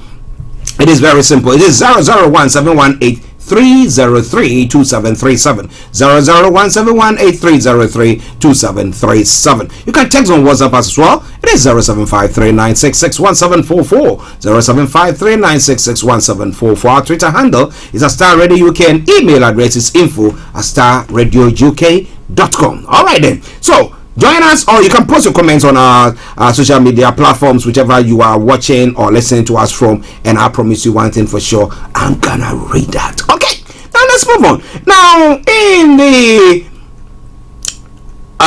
Tanzania, now there's a problem there. Rapid population growth worrying the authorities. Now, when we talk about population growth, it's not something overnight. So we say, oh, we don't know. We went to sleep, and by the time we woke up, oh, a whole particular place has been filled with people, and therefore, hey, we didn't plan. Now, the problem with our people has been that we never look into the future. Right. So, like the roads that were constructed by our colonial masters, because at the time, maybe we were only 2 million in the country, and they did everything per that. We've never done so. You come to this part of the world, and when they are building motorways, when they are constructing motorways, you see that they leave lots of land space around them. Yeah. And then as they look at events and how things are going, they either construct more or extend or expand it or whatever they want to do. It's only of late that now, when it comes to the major, the minor roads in town, they squeeze them so that because they want people to be working and stuff like that. But for Tanzania to now come up to say rapid population growth is worrying us, is something that seems to be a template of most of the African countries. Actually, to be honest with you, I disagree with what they are saying about rapid population growth. Look, naturally, if you compare today's statistics to what they were before 100 years ago, more women are in education. We have affluent lifestyle that is going on. we have people moving to urban areas more, and therefore the birth rate per a woman is actually falling. That is true. Now, what they might tell her that the absolute numbers might have gone up, and therefore probably the right from 44.92 in 2012 to 60 million. Now, that is 60 million. But the whole thing is that they can't tell me Tanzania is overpopulated. It's about planning. Do we relocate people? Do we plan different cities? Do we plan different towns? I said it's called globally. Actually, we can see that the absolute numbers are growing. But as we speak now, if you take China for instance, China is now giving 12 months, or is it 12 or 18 months to newlywed people to give birth. So when you marry today, you must give birth within 18 months. If not, that is what the Chinese are doing now. Archie, as we speak now, in Japan, there are unoccupied accommodations, rooms, residents around the countryside amounting to over 18 million people. Wow. That people they can't get people to occupy that. They can't get people to occupy them. Are you getting me? I'm not saying we are the same level as what do you call Australia. We are not the same level as Japan. We are not the same level as this. But this is a phase that we're going through. What did they do? Well, someone said China control its birth and now they are coming. But in my view, I still believe let's look at humans as resources. Can we send some people to Japan to go and work for them? Yeah, there's a place for them to live there. Then we can be. If they can produce, can we produce? Probably that's what God has given us. Produce and fill the world. Okay. I tell you one thing. I was listening to a documentary, and this research that has been done, and they analyzed the genes of all the human beings. And one thing they found out is that they did a genome count, and they realized that the more genes that you have, the genotype that you have, the more resilient you become on Earth. So they map up North America, Europe, Asia, and this thing. Now the Caucasians seems to be have the least, followed by the Asians. Then when you come to Africa, even West Africa has about the high. I'll look for that documentary. And this is there was a medical professor in the US who was revealed. This is a book that was written, research done, not by not by Frank, but you see. So in my view, we have something that makes us resilient. Probably the Japanese will need that. Let's go and crossbreed. But on a serious note, actually, it's about planning. It's about planning. As we speak now, we know Holland, for instance, is it Belgium or Holland? One of these countries, we got to a point where the population per square meter is the highest in Europe. As we speak now, they are looking for more people to work. They can't get. Are you getting me? They've got to a point where development economists are now beginning to think whether they've got to what they call an optimal development level, where they can still progress again, apart from probably using technology to introduce certain advanced things that are no longer in existing today. Are you getting me? Society are going to so we should not, because policy wise we have failed. Are you getting me? I used to believe in that population growth theories and other things. That mentality is because we are not producing enough to be able to meet the needs. We are failing the population, and that's where we are. But in my view, actually, if we begin to talk down population now in that part of the world, it's going to trouble us. No one will tell me today that we should suppress population growth in our part of the world and will develop. When we rely on our own people to take care of the older generation. I might be the only one who doesn't accept this. I study population growth. I was thinking, let's do something, let's control that. But actually, my view of that has changed at this time. But you are looking into the future. But then now you ask yourself the question: people are giving birth. I mean, there's not enough schools for the children to go to. The hospitals are overfilled, and everything. The resources that we cannot get our hands. Again, I'm coming from a point where I believe we talk of globalization, and I do believe that look. We are not in Tanzania, we are not in Ghana, we are not in Nigeria on our own. We might have monkeys, black monkeys here, white monkeys somewhere, but they are monkeys. It doesn't matter. We might have salmon that is has more oil in Scotland, and we might have salmon that is not that oily in the Gulf of Guinea. They are salmon. My situation is that, look, if we do not have anything, and in fact we've used raw materials to experiment that. When the Belgians and these Europeans needed cocoa, they didn't have it. What did they do? They came for our cocoa. Right? When they needed gold, when the world goes and other things, when they needed gold, they came to the gold coast. They came for it. Right? Now that we have excess population in quote, why don't we supply to other places that are needing it? That by training them. By training them, so why don't we sit down and say, okay, Japanese, we know you have space for about 80 million people you desperately need that. We are having people. Can we look at this as a global village and begin to have a conversation as to how we can settle some of our people here? Do you think the Chinese are fools to give money to their people to explore other countries? No. Because they want them to go out and settle somewhere. So for me, I look at a global village. I look at the world as a global village. Indeed, it is said that, look, if all foodstuffs that are grown globally can be distributed fairly, no one will be hungry. So in that same mindset, if we can distribute the excess population we think we have today into other parts of the world, we balance everything nicely. They'll tell you, and I do believe because we've not had a conversation. Look at what Joe Biden was talking about human rights. Partly is right, partly nonsense that he was talking about. Because look, in this country, we heard the comments the Home Secretary made yesterday. I don't know how to describe it. But Archie, invasion. The United Nations Charter that Joe Biden was referring to, which the UK over here will hold as a flag to tell Russia you are not respecting human rights, to tell Saudi Arabia you are not respecting human rights, to tell Libya you are not respecting human rights. That same charter makes it, there's a law, international law, that says that anyone, every individual can move from one country to another and seek asylum. The law did not say during transit you are a criminal. No one can judge you during transit. And no one should look at you as a criminal during transit.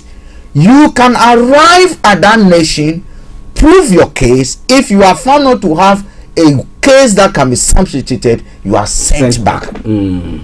Are you getting me? What do US do to people who are crossing from Mexico? What do you call Nicaragua and those trying to? What do they do to them at the border? Mexico border. Are they respecting human rights? Are they respecting the same UN convention that Joe Biden was citing? The charter, are they respecting it? The UK violated, we are the what are they doing to people on the channel? Look, it doesn't matter how you define them.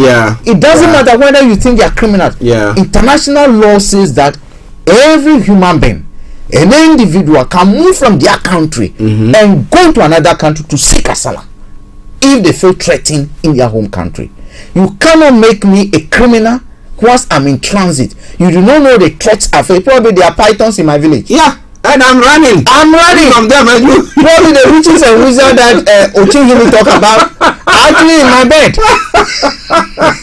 If you doubt me, Home Secretary, let's go to my village, or if you remain here, I'll give you my key. Go there. Go lie in my bed for one night. Lie in my bed and find out if mosquitoes will not terrify you.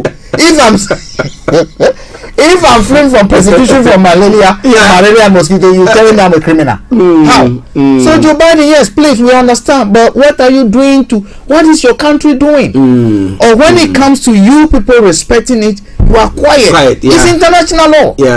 Let me just break those one in. UN rights experts has decried Monday the lack of accountability for the stark dehumanization of African migrants after many were killed trying to cross from Morocco to Spain in June. Yeah, I remember putting a video of it on one of the broadcasts, and I remember Facebook saying that that was inhumane or something, and just taking it down. And I was saying that what have they done to actually propagate that particular thing, that this is what is happening to people, but they think that we were on the wrong side for putting that across. Now it is alarming. There is still no concrete accountability months after dozens of migrants of African descent, including refugees and asylum seekers, died during violent encounters with border security forces in Melilla, Spain. The independent expert have said in the statement. So we are growing, our populations are growing. You are talking about the fact that we need to be able to, if we train them well, we could export them. But our leadership are not doing that. And besides, actually, we do have a lot of arable land. We do have a lot of arable land, and we're still crying for food. So if our population grow, what are we doing with the agriculture? The first principle. Look, actually, the basic necessity in life: food, shelter. Those are the basic. Those are some of the food, basic. I mean, they talk of food, shelter, and what again? All those basic things. But food is critical over there. So if we're crying and we're still saying that we are hungry, I do not understand that. Actually, I went to the village the other time, right? When I got to my village, I see land. I see people complaining, yes, there's no food, and I understand. But actually, in my view, leadership is not doing enough, and the African leadership, we're not doing enough to be able to direct our focus to the first principle. Let's survive first. Let's feed ourselves. Actually, if I eat a bar 24/7, I will not die. You won't die. It will sustain you. You can call me minority. You can sustain you. You can call me balance, nutrient, non-balance, or whatever, obesity, or whatever. I am alive. That's the first point. I must be alive to start balancing my nutrients. I must be alive to start balancing my nutrients. It doesn't matter whether I go to eat snails, I go to eat this thing, I go to eat rats, whether I go to eat whatever it is. The first principle, cockroaches or whatever, is survivor. And that's the principle the Chinese work with. That's why the Chinese, when they come to your neighborhood, vultures will vanish. They eat everything. They will eat everything. Frogs should be begging to survive. Cockroaches will find a way not to appear because they will eat everything. The first principles of life: survival. So what are we doing? What are we doing? How you get me? That Spanish killing that you talk about. Not only that, Archie, what has the AU done about the North African countries that are slaughtering our brothers and sisters? Nigerians, Ghanaians, Burkinabes, Eritreans are being killed, slaughtered in Libya, Morocco. What have we done? Meanwhile, the king of Morocco will come to Ghana and will roll out red carpet for him. Will come to Nigeria and will say, oh yes, but he's supervising under his jurisdiction the murdering, butchering, and killing of our own brothers. And we still call ourselves a union. What is it about? I think it's like the animal kingdom. Some animals are more equal than others. That's something I don't respect anyone. I don't respect them, honestly. Well, listeners, it is Starr Radio, okay. 11 minutes past the top of the hour. That's 11 minutes past 11 past 12. My apologies. 11 minutes past 12. Here in Nigeria, it's 11 minutes past 1. Okay. And we are bringing you the morning show. With me in the studio, Mr. Frank Davis. I'm Archie. Now let's move on to Ghana and look at some of the stories there before we come to this part of the world to look at their stories. Now, attacks invade NDC headquarters. Now, I think the NDC primaries have taken place, right?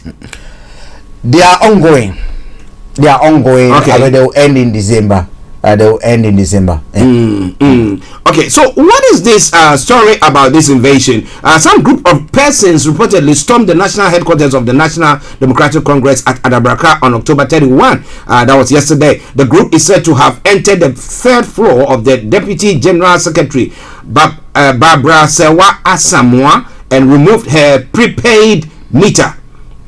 These individuals are also said to have threatened to deal with the Deputy General Secretary for allegedly installing a prepaid meter in her office. Okay. So, is there a problem in the NDC, or this is outside interference causing some problems there. Ajay, whichever we look at it, there's a bit of stupidity that's going on over there. Look, I do not. Let's take it for granted.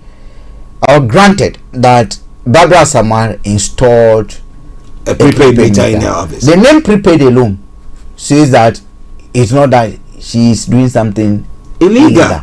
She's not stealing energy. Yeah, that's the word. The name prepaid alone. So it has to pay it. So if you don't have it, you can't use it. Two, if you're telling us that she installed a new meter in her office, has there been an internal agreement for her to have done that? We wouldn't know. But I also do not believe that there will be a cable that is drawn from a pole, straight into her office, raised into a building of that nature. The general secretary, the chairman, Otukunon, and all those people will not be aware. That electricity company will come and draw a cable and wire someone's office without anyone aware. It doesn't make sense. It doesn't make sense to me, right? At all. So, granted that even she did something wrong, let's assume, because for me, I don't think she did anything wrong. The questions will have to be asked. Why would someone have a separate meter in her office? Those are questions, internal questions that must be asked. Are we saying that the NDC is not able to afford power and therefore some people want to just buy one to work for them? If she's leaving her position, will she take the meter away? What are the mechanisms? That's something that they must address internally. But actually, for me, the crucial thing that I pick up from this is who was in charge of security. Actually, for a group of people to breach security, enter a compound, go through reception, walk to the 3rd floor where her office is, don't tell me there's someone within that organization who doesn't know about it. In the first place, why is the security still at post? Who is mounting that gate? I'm looking at it purely from a security point of view. That you allowed a group of people to breach. Not one person, so that you say but a group of people come in, go through what do you call it, reception, go through security, climb to the 1st floor, 2nd floor, 3rd floor. Come on, Archie. If you cannot protect your head office, how can you protect the whole? Do not waste Ghanaian standard. You coming to govern? No, because if your head office, you cannot protect it, what a guarantee that you can protect us? It's sad because when I saw, I was like, and this shouldn't waste our time if they cannot govern, because your house, you cannot protect it. I'm not look, whether it's illegal connection, I don't want to know. Whether someone incited them or not, I don't want to know. All I want to know is that NDC headquarters, how come security was breached? If there were assassins, if there were terrorists, what would have come to this? What, kill people there? What would have happened? So for me, that is where we should start, or that is where I want answers. I would love them to address the nation and tell us what went wrong. Who was the security? What measures are they taking? Because if you cannot correct, you cannot fire a security person at the gate over there. You cannot put measures in place for that, never reassure the public or even your members that security will never be breached over there again the way it went yesterday. Then you are not fit to be voted into power. That's the way I look at it. It's interesting. That's the way I look at it. Well, the general secretary, current general secretary, General Mosquito, has said that he's going to make sure that virtually heads rule. I mean, they have to, and this nonsense that we all do. Oh, it's a party matter. I don't want to hear it. Look, if criminal damage has taken place, breach of security has said, let the appropriate law authority deal with it. It doesn't matter if they vote against you. As a matter of principle, let the public see you are doing the right thing at this time. You see the problem we had with Akufo-Addo?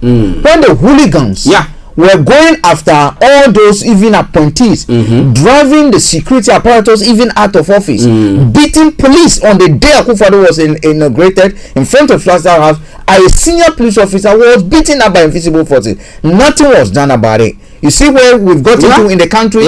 People can go do anything that they want. Galamsey fine, they will do anything they want. You can't do anything. The military will go and beat other military people who are trying to. I mean, Major Mohammed and Muhammad will be killed. That is where it stands for, because from the onset you demonstrate that, provided it has to do with what favors you, you do not care. You can look aside. It's just like, I mean, with someone like what KKD was saying the other time, that look, what Akufo-Addo should have said was that money, it doesn't matter how it smells. It can smell of excuse my language, shit. It can smell of anything. It can come from a manhole. It can come from the cocaine den. Provided it's money, that's all you care about. You know, so it's not a matter of what do you call it? It's a campaign day. We have to talk gentle. That's right now. Well, listeners, it's Starr Radio UK. Interesting developments there. Like we said, we hope that justice is done, the writing is done, and whoever the perpetrators are brought to justice there. Now, interestingly, there was something that we talked about behind the scenes, but lawyer Godwin Eduji Tamaklo, a member of the legal team of the National Democratic Congress, has alleged that but for the intervention of Akufo-Addo, some elements of the Ghana Armed Forces would have staged a coup. According to him, President Akufo-Addo picked intel that there was an impending coup by some members of the Ghana Armed Forces following the hardships in the country. He added that the president told the military to give him time so he can restore the economy and make Ghana better once again. Now, the genuineness of John Dramani Mahama is beyond comprehension. Mahama says he has heard that Nana Addo Dankwa has rendered an apology to the Ghana Armed Forces that yes, we are in crisis situation, yes, things are difficult, and he's pleading with them not to intervene. They should remain at the barracks, he said in the interview. And let me add one other story to it, because I know that the ruling government itself, members of the ruling government, the parliamentarians, were, I mean, about 80 of them were saying, let the finance minister go away. But Chain Mensa Bonsu has come to say that a wealthy businessman tried to mediate on Oforiatta's behalf.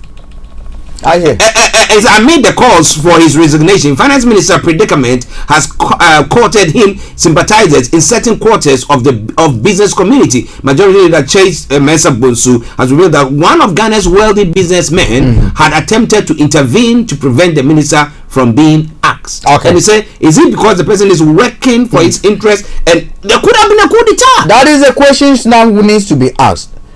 Whose interest is Ken Oforiatta serving? That is the first question.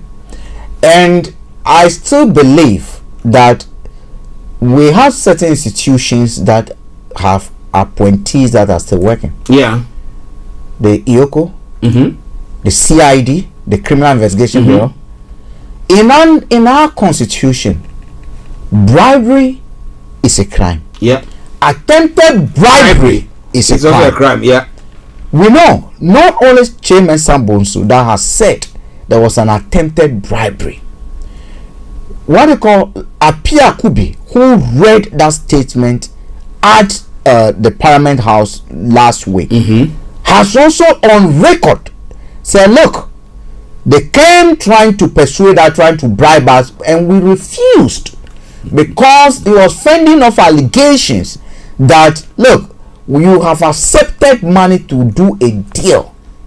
When they met the president, say no, that's not what happened. They know they had the clergies, they have businessmen, troop there trying to intervene. The Akufo-Addo himself was just sitting down, he couldn't talk. He was shocked about what was happening and the anger that was coming from within. And he has also said that there was an attempted bribery. What is special prosecutor doing?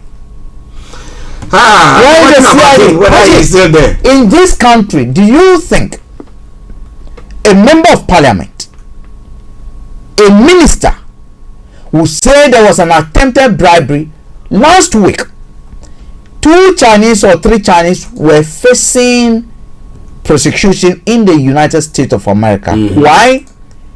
They tried bribing people who were posing as businessmen to broker a deal between the Chinese and an investigation that was going on around Huawei Telecom.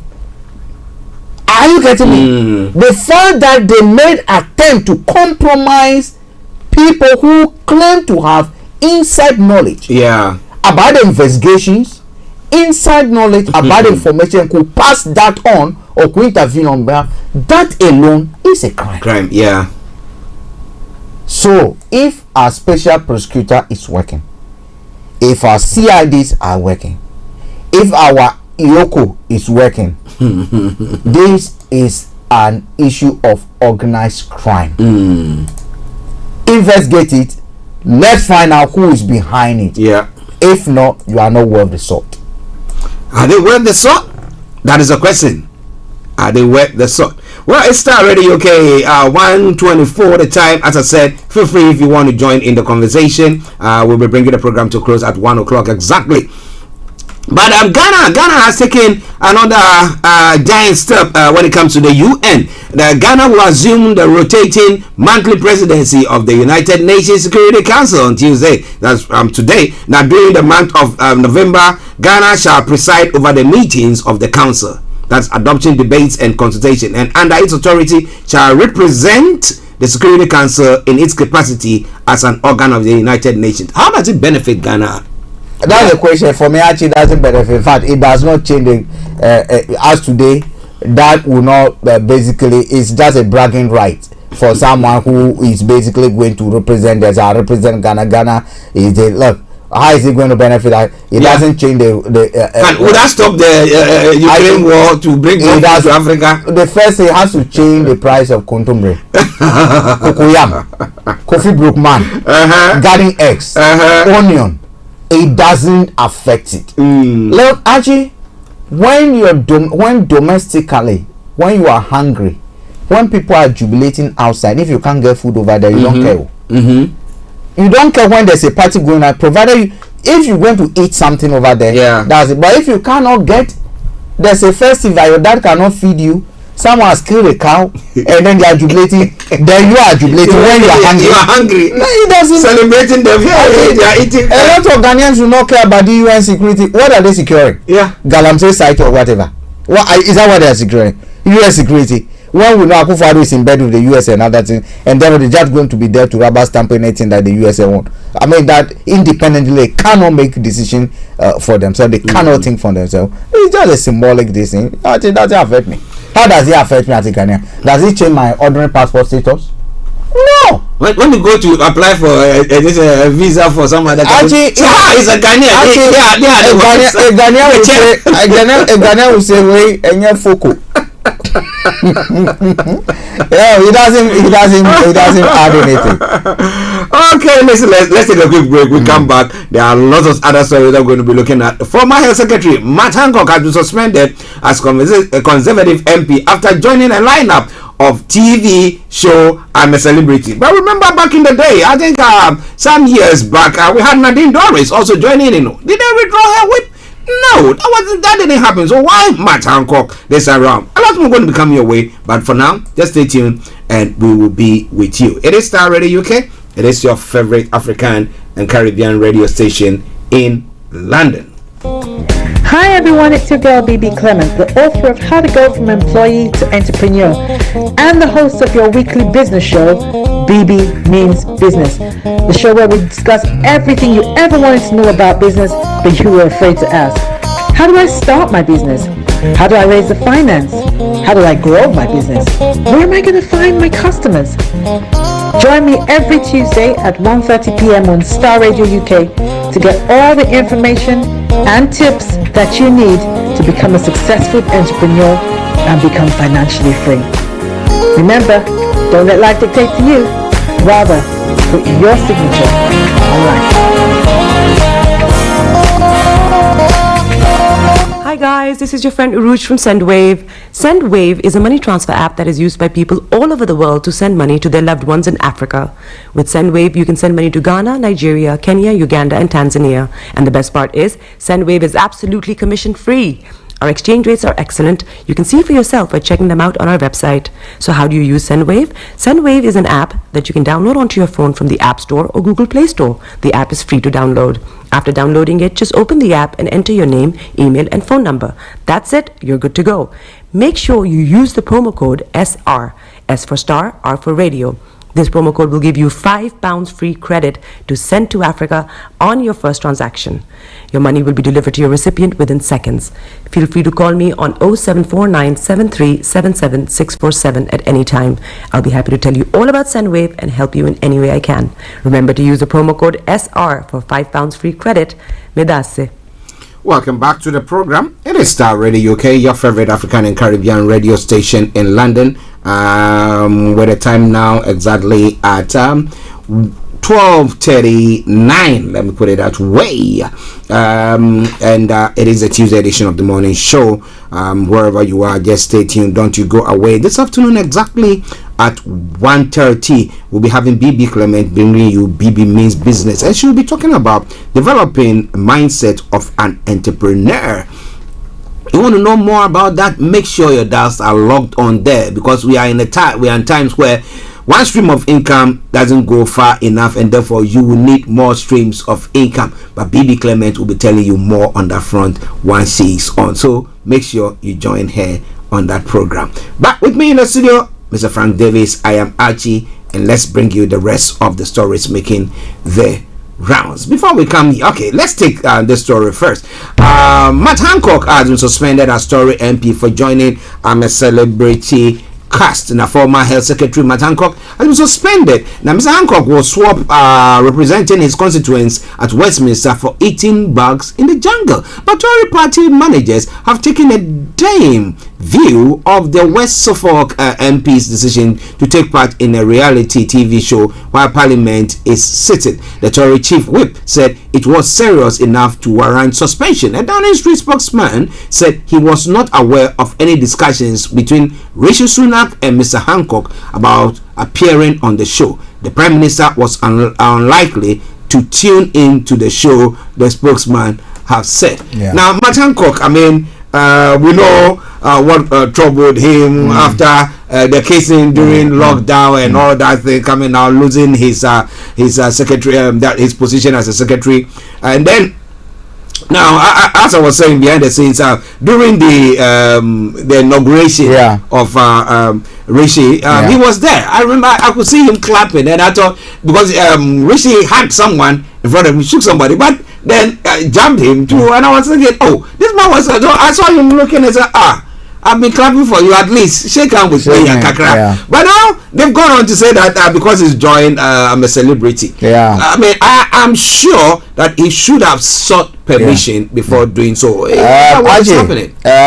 To be honest with you, what the Prime Minister did, for me, I don't endorse it. I think it's wrong. You cannot display such disdain for him publicly like that. I think it was not the right thing to do. But I also want to question Hancock's judgment, because if what is true now, I'll question the kind of how he get informed and how he arrived at his because his affairs with his secretary was a question of judgment. Was it a simple question of judgment? And he got it wrong. He got it wrong.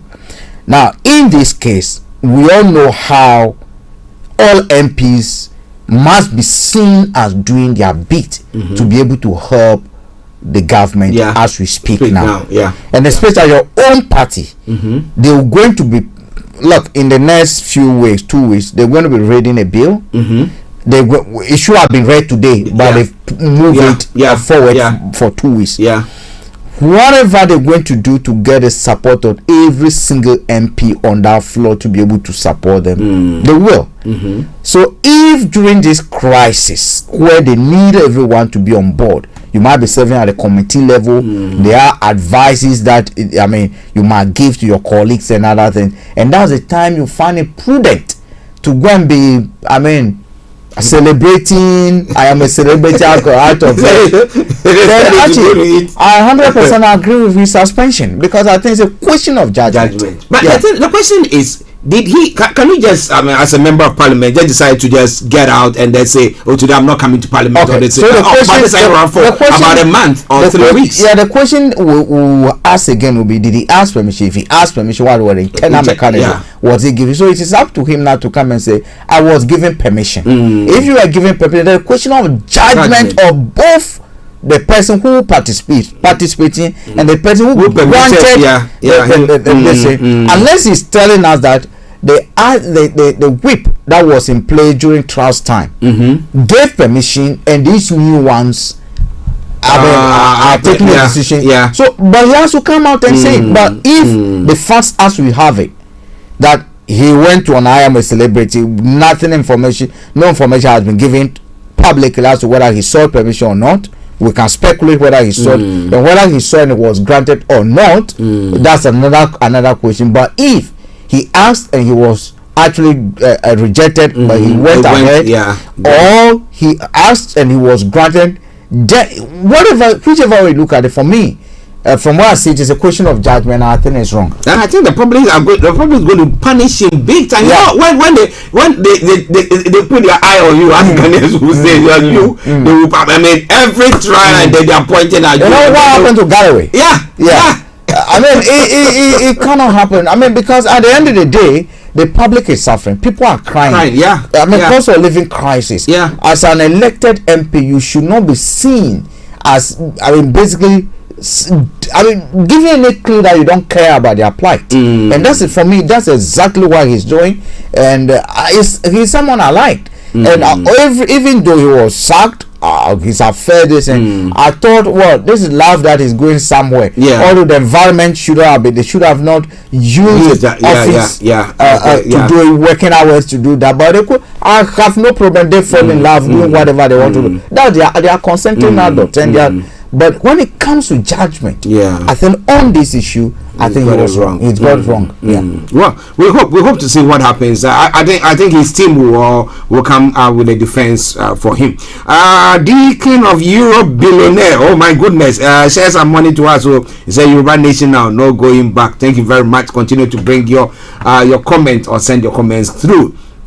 Now let's move on to some other parts of the world before we come back to the UK. Korean police were called hours before deadly crash. So that's why the police authorities have come out to say that there were some flaws in their response to that particular issue. So what do you think? People have died.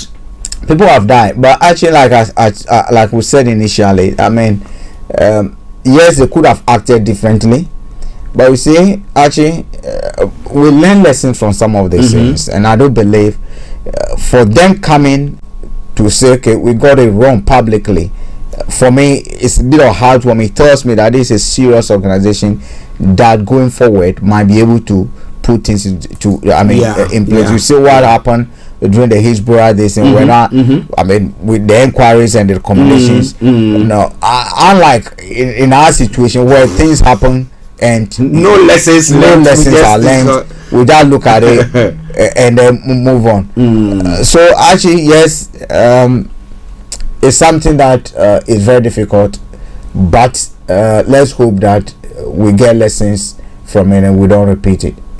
Okay, listeners to Starr Radio UK. Now let's go to the US now, and the Pelosi issue. A man accused of attacking the husband of senior US politician Nancy Pelosi with a hammer is due to appear in the court in San Francisco today. The charges against suspect named David DePape include attempted murder and assault with a deadly weapon. The 42-year-old is accused of breaking into the couple's home early on Friday. Now, information that came through, I think as of yesterday, was that he was looking for Pelosi to break his knee, to kidnap her and break her kneecaps.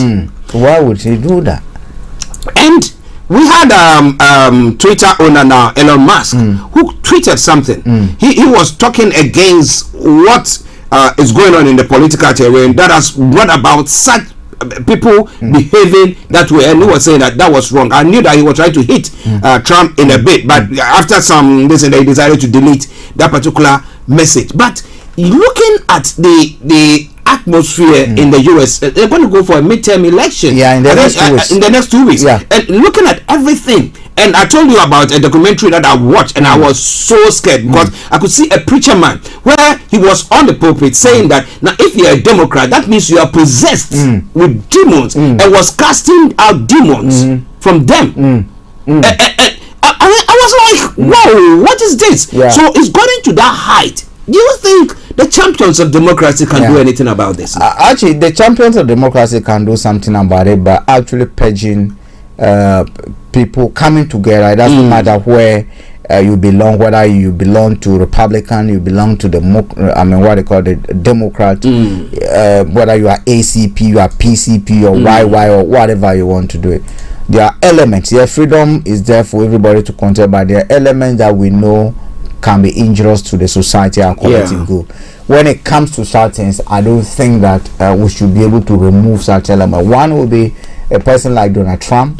I don't think Donald Trump should be allowed to contest an election again in the US because he actually introduced polarization. He might be, but you see, the other thing is actually he might be speaking to people. And we cannot discount the views of those people. We cannot discount it. What the culture that Donald Trump introduced, which for me I think was a bit not right, was the fact that he thinks that we can disagree to disagree. We can agree to disagree, but we can agree that I do not accept your disagreement with me. We agree that we can disagree, but let's come to a conclusion that I must carry the day, irrespective of whichever way it goes. That was a problem. So for them, all they see is that fundamentalism. They are not different from Boko Haram. Start thinking like the pastor you're talking about. He's not different from a Boko Haram. He's not different from an Al-Qaeda follower. He's not different at all, because such a person, if you look at what happened, if you go to the Reformation times, you go to what happened in St. Petersburg, the Catholic, the killing of the popes. These are some of the thinking, the kind of mindsets that went on when the Catholic couldn't accept signs, and therefore thought the sign people who were questioning certain things were possessed by demons, therefore killing them, burning them, and there was a revenge and all those things. This is exactly that we're saying. That a person like that will kill in the name of God. Will kill in the name of God stupidly. People were armed. Now people in the name of God stupidly. Particular states where people. I tell you, if you look at the arms touch of some people when they opened it, that they are ready to defend, and I was like, what is happening? They thought they are defending God, all because of abortion issues. But you use the same gun to be killing other people. Abortion issues, and if you look at abortion issues, you talk about the man and the woman. But you see, some of these same people, when you come to environment, they respect the whole body and life starts from the womb.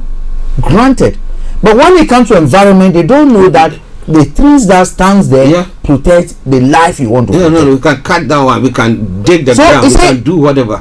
Actually, I was just thinking about this I think yesterday night.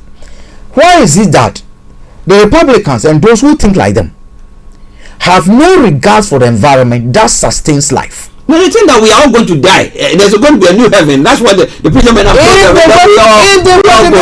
told. We must sustain, because the same life you're trying to protect on earth, the same life you want to be birthed on earth, irrespective of whether the woman has been raped, the woman is sick or not, the basic things that will help sustain that life on planet, you bear no regards to it.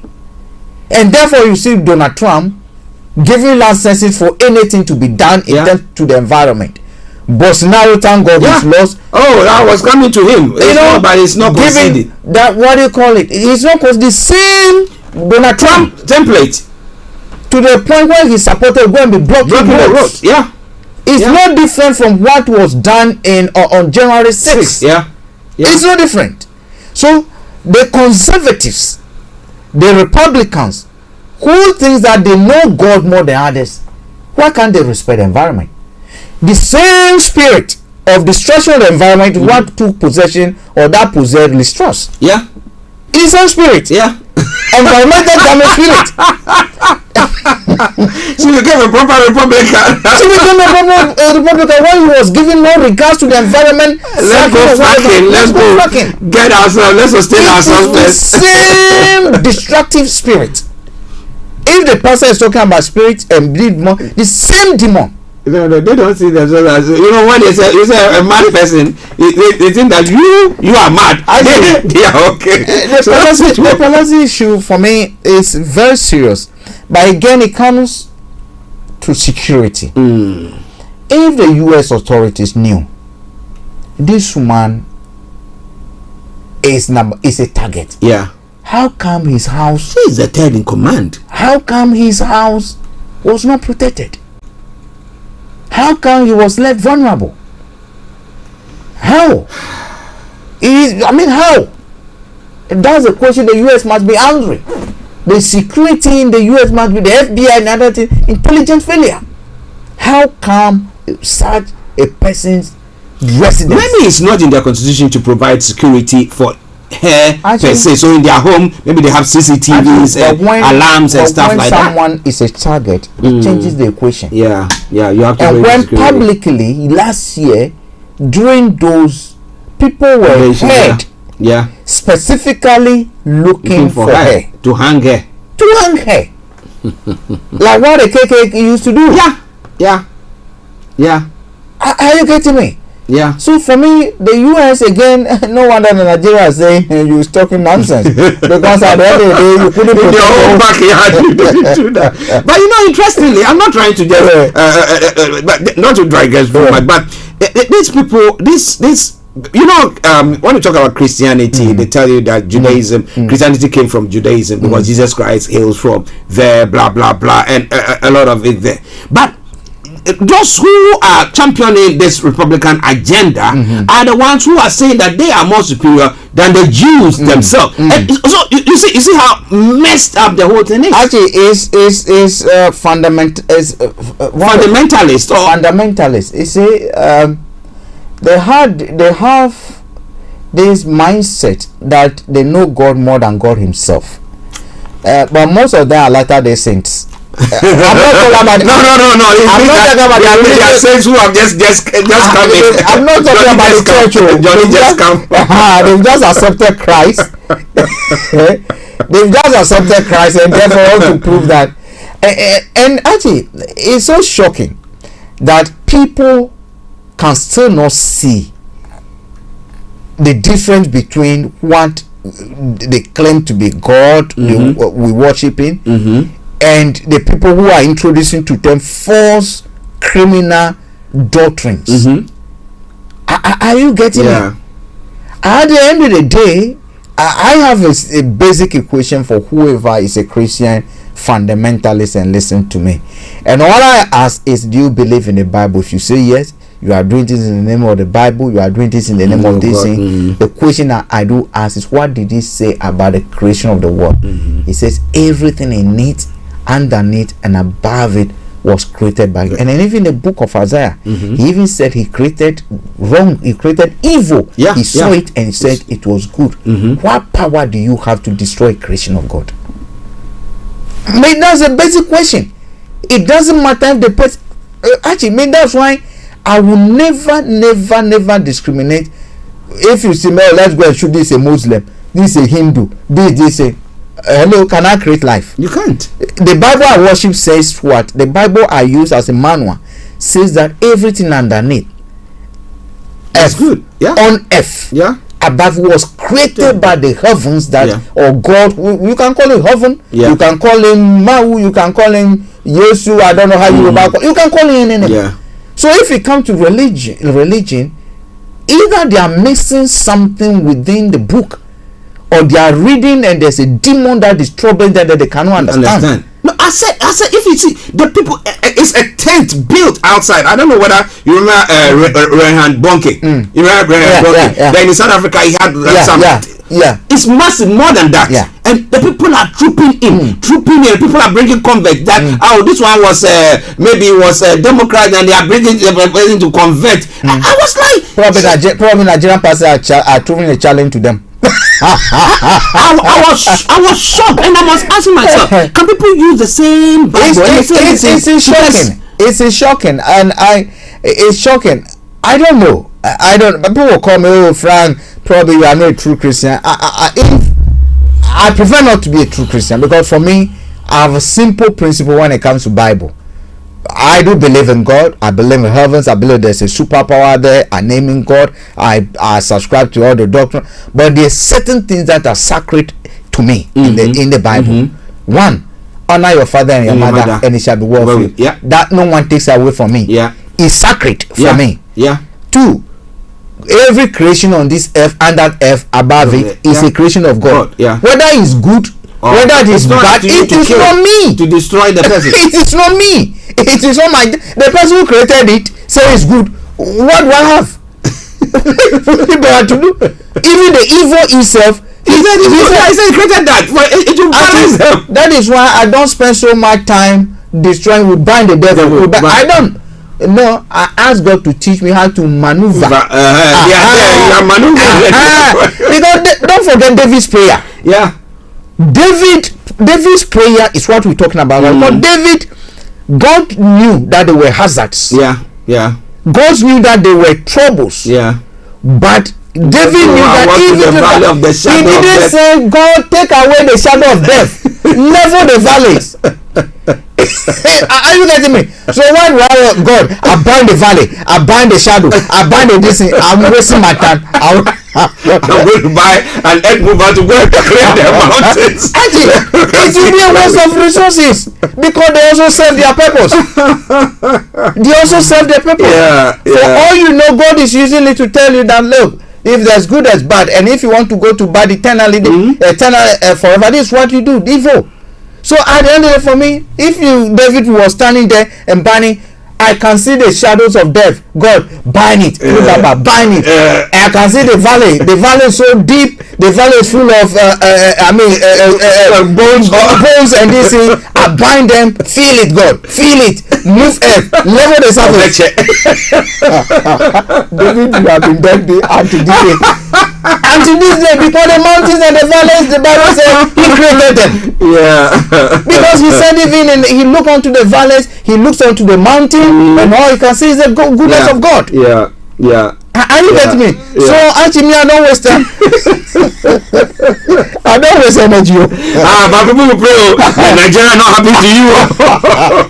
I don't waste energy. If that is what a pastor or anybody will say, I do not understand Bible. I like it that way. Let me go where I can function. Where I can function to tell God to guide me through it. Rather than somebody taking control. To guide me through it. It is not my business. Maneuvering that.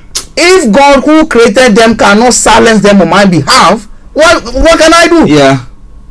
What can I do? So I don't. So all these fundamentalists who thinks Boko Haram, all these crazy people, they are mad. They are mad. Actually, I don't waste time. It doesn't matter whether it's my father who is preaching it, my mother who is preaching it. Hey, I hear it here. It goes. It doesn't even enter. Passing through. It's gone. Well, our listeners in Starr Radio UK, I know that you're enjoying the show, but we're going to be bringing it to a close pretty soon. But let's come to the UK here. Now, Treasury is warning of tax rises to fill financial hole. Now, we know Kwesi Kwarteng, when they came out with those cuts, and everything just started slamming and everything that happened, what they failed to do was to tell us how they were going to fill that hole, because you can't say, I've got some money in what do you call it, Buckingham Palace to go to take, and then that will fail it. They failed to do that. But now he said everyone will have to pay more tax to put the UK public finance on sustainable footing. The Treasury is warning. Okay. A source said spending cuts alone will not be enough to ensure the government meets its target on spending and debt. Now, Chancellor Jeremy Hunt held talks with Prime Minister Rishi Sunak on Monday ahead of the budget for the 17th of November. A Treasury source said across the board, tax hikes were inevitable, adding it is going to be rough. The department has not put a figure on what it calls the fiscal black hole yet, but it's envisaged that at least 50 billion pounds is needed. How much have they spent on Ukraine? They said, well, they are looking at their GDP. I think they do use 3%. That's what Listra's probably. But so far they've spent. They spent. No, they have over 3 billion definitely on Ukraine. Definitely, they have. So 50 minus 3, if they had 47. So where is those money coming from? That and the money they fled to to Ukraine. Where is it coming from? I mean, if we have solved this war problem, can't we have solved it? Yeah. Actually, conservatives should not behave as if they are later-day saints. They've been ruling this country for 12 years. They introduced austerity. Yeah. Now that workers are agitating for some resemblance of rise to commensurate the suffering that they've gone through, the suffering that people working 40 hours but are still finding it difficult. They are now brainwashing us to psych us for what you call it, tough times. Which other tough time will be tougher than this? That means we die. You see, quasi-quatin crime and distrust crime were the fact that they failed to respect institutions. Because when they came into power, and I said they because Conservative came into power 2010, they actually lambasted Labour Party of being physically irresponsible. Yeah. And one signature they used to please the market was the establishment, George Osborne, thank you, for establishing the Office of Budget Responsibility. Yeah. An independent body that the public, the market will respect to hold to account what the government is doing, how to help scrutinize. Nobody is saying borrowing is bad. But what they failed to do, in my view, their budget was not that bad, except that it wasn't checked. It wasn't checked. Secondly, they were cutting taxes where they should not be cutting taxes. What we're going to see is a typical conservative where the weak are now going to be made to pay more. That is what they're going to do.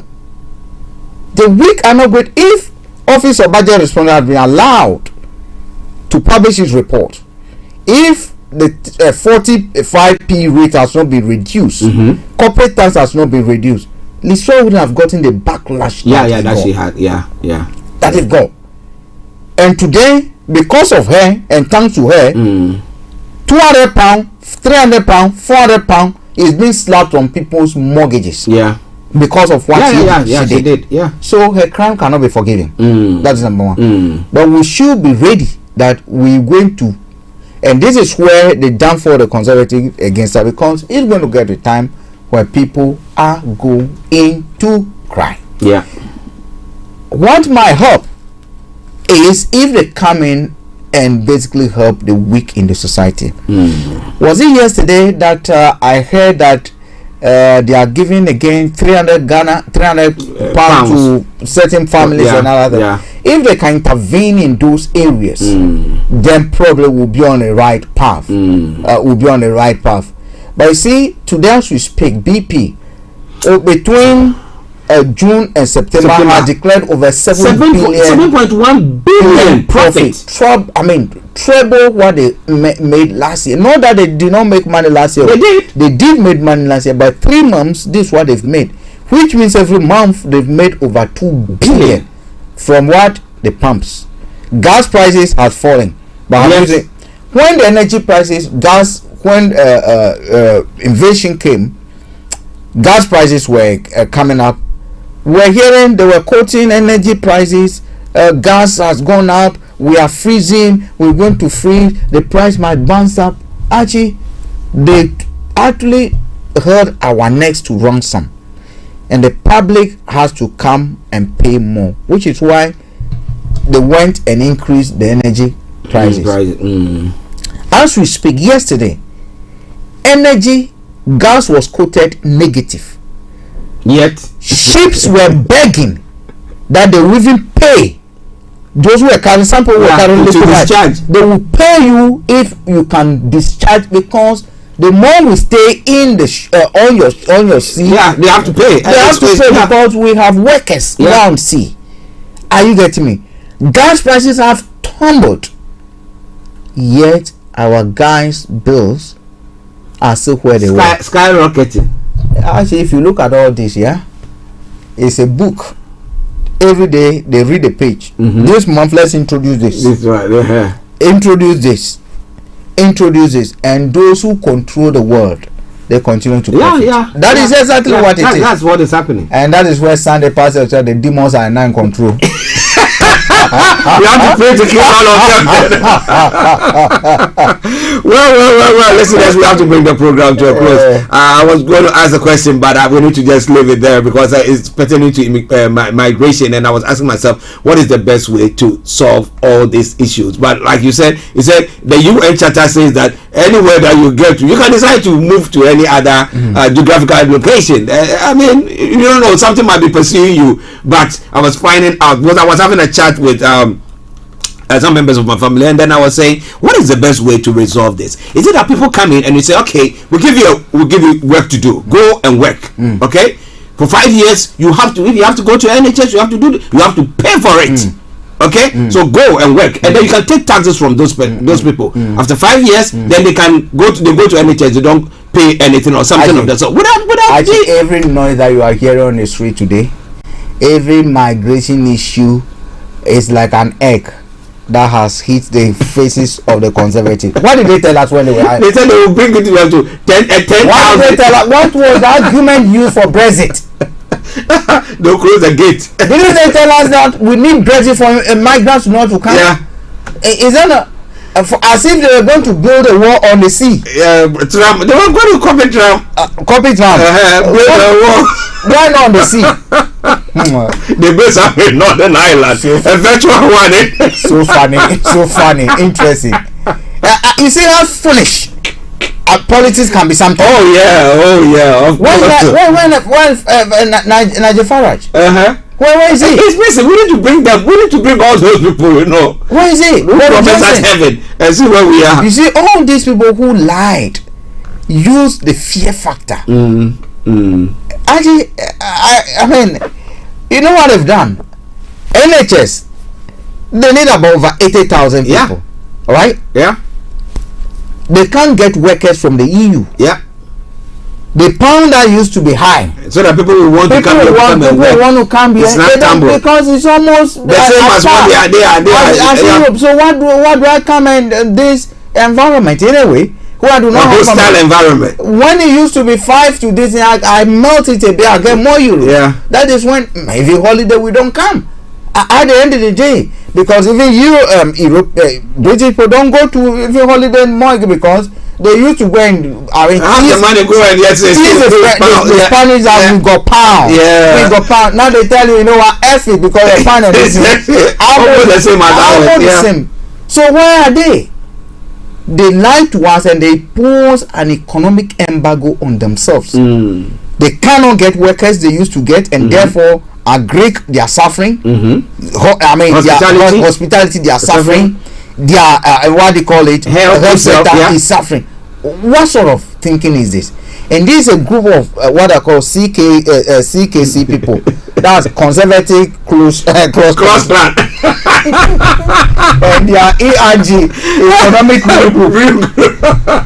And I saw the ERG when we travel, and I was telling my wife, I said, this is my French group. ERG, economic group. She was laughing. I said, well, they know one champion in the world. And this lady is one of them, you know. What they call it, the brave. Yeah. She's one of them. Yeah. Ideologically, they're just like Trump followers. Yeah. How did she come into the country? See where she finds herself and see what she's doing. You know what? We should do a DNA test and send her back to where she comes from. Bye. Listeners, I want to say thank you very much for joining us today. Yes, BB Clement will be coming your way in the next about 28 minutes. So stay tuned. Don't you go away. But tomorrow, God willing, will be coming your way once again with another edition of the morning show. That's how we do it. and we say have a lovely day. From me, Archie, and Mr. Frank David, we say have a top of the day. Bye bye for now.